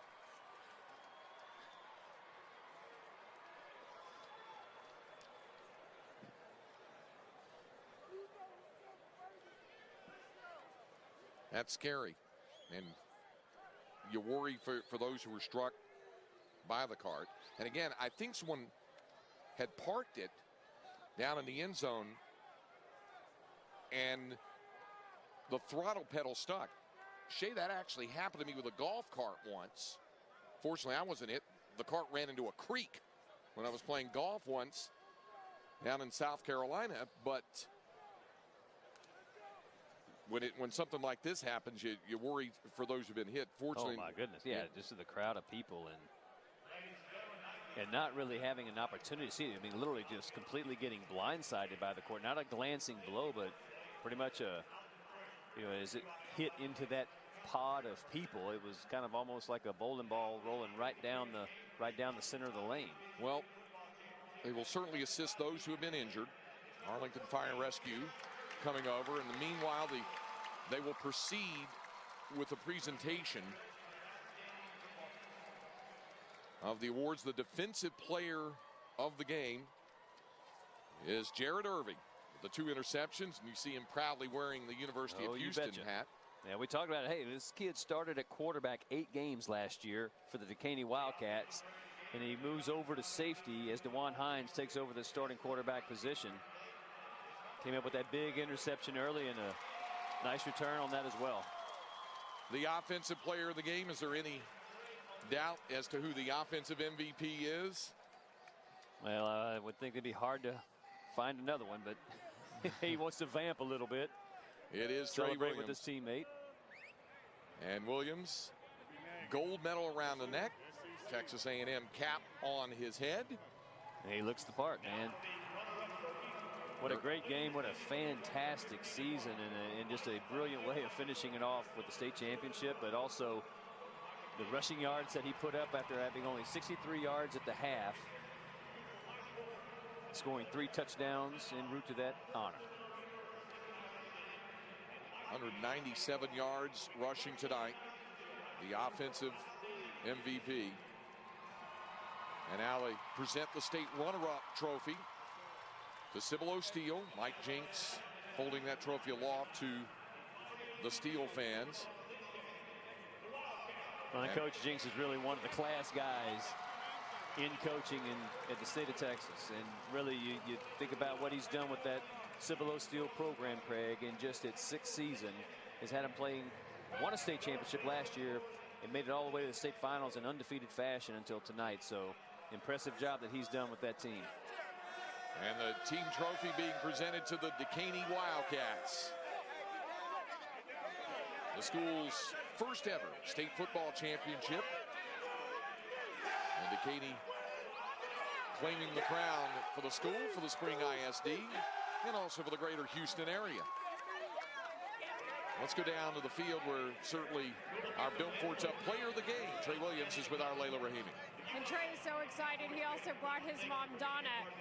What does it mean to you guys to win the state championship and this trophy, which you are obviously very proud of? Congratulations. Yes, ma'am, man. It feels so great, man. I love my team. I wouldn't been able to do it without them. I kept cramping up, and every time I cramped up, man, they came through for me. And when I got back in, and you know, I did my best, and I gave 110%. And you know, the score shows, man. And just, Donna, your thoughts on what your son was able to do today? I'm so proud, and I'm just grateful that the team was able to pull off this win. It was very important to them, and they worked so hard for it. Good job. Trey, you guys were able to take control of this game, scoring unanswered points and bunches, able to finish it off, especially on that drive where you scored that touchdown to ice it. What went through your mind on that play? Just making it through. You know, I trusted my team. I believe in them. You know, all the support that I have from my family and friends, and you know, the people that's back there that got my back. And you know, like I said, I trust my team, and I wouldn't have been able to do it without them. And I'm gonna take advantage every time the defense, you know, do their thing. You're celebrating with us, and you also have a Celebration A&M hat on. What does that mean to you? You know, right now I'm committed to A&M. That's my team, Matthew Davis, Ag Swag Movement. You know, we're going to keep it up, giggle. All right, we'll go let you celebrate, Trey. Thank you. Donna, thank you. Guys, back to you. Well, that just put a smile on my telecast partner's face. You betcha. The only thing that didn't, Craig, was when he said, right now. Yeah, right now I'm committed. But look, it's a great process. The recruiting process is what it is, and you know, he's a great kid, obviously a great athlete, and certainly one that you'll expect to see wearing the maroon and white for the Aggies. And you saw Armand Nance wearing a Boise State cap as well, and that's where he's committed as well. Well, it's been a fabulous 3 days. The first time ever that all 9 state championships were crowned here in Arlington. And it started on Thursday. The Mason Punchers got it going. A tremendous run all the way through Class A. Tenahawk claiming the Class A Division II state championship with its win over the Monday Moguls. And then Thursday night, the Melissa Cardinals defeating the Hempstead Bobcats to win their first state title. A lot of new state champions crowned this year. The action shifted to Friday. Refugio, #1 in Class 2A all season long. They got a whale of a fight from the Cisco Lobos before holding on to win by 1 point, 36-35. The Wimberley Texans and Argyle Eagles fought tooth and nail at Cowboy Stadium Friday afternoon. The Texans winning the school's second ever state championship, Class 3A in Division II. And then history on Friday night. The Midway Panthers gave it their all, but in the end, Lake Travis reaching Texas high school football immortality. 5 consecutive state championships. 3 titles in a row for the Aledo Bearcats and the incomparable Jonathan Gray as Aledo captured the 4A Division II crown.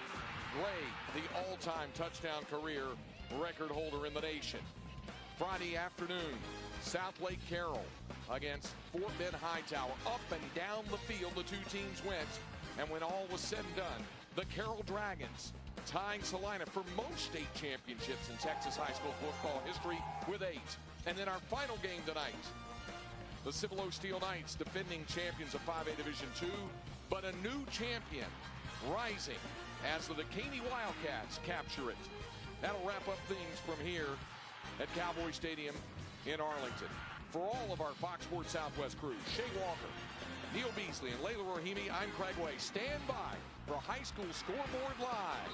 You've been watching all 9 state championships on Fox Sports Southwest. Good night from Arlington.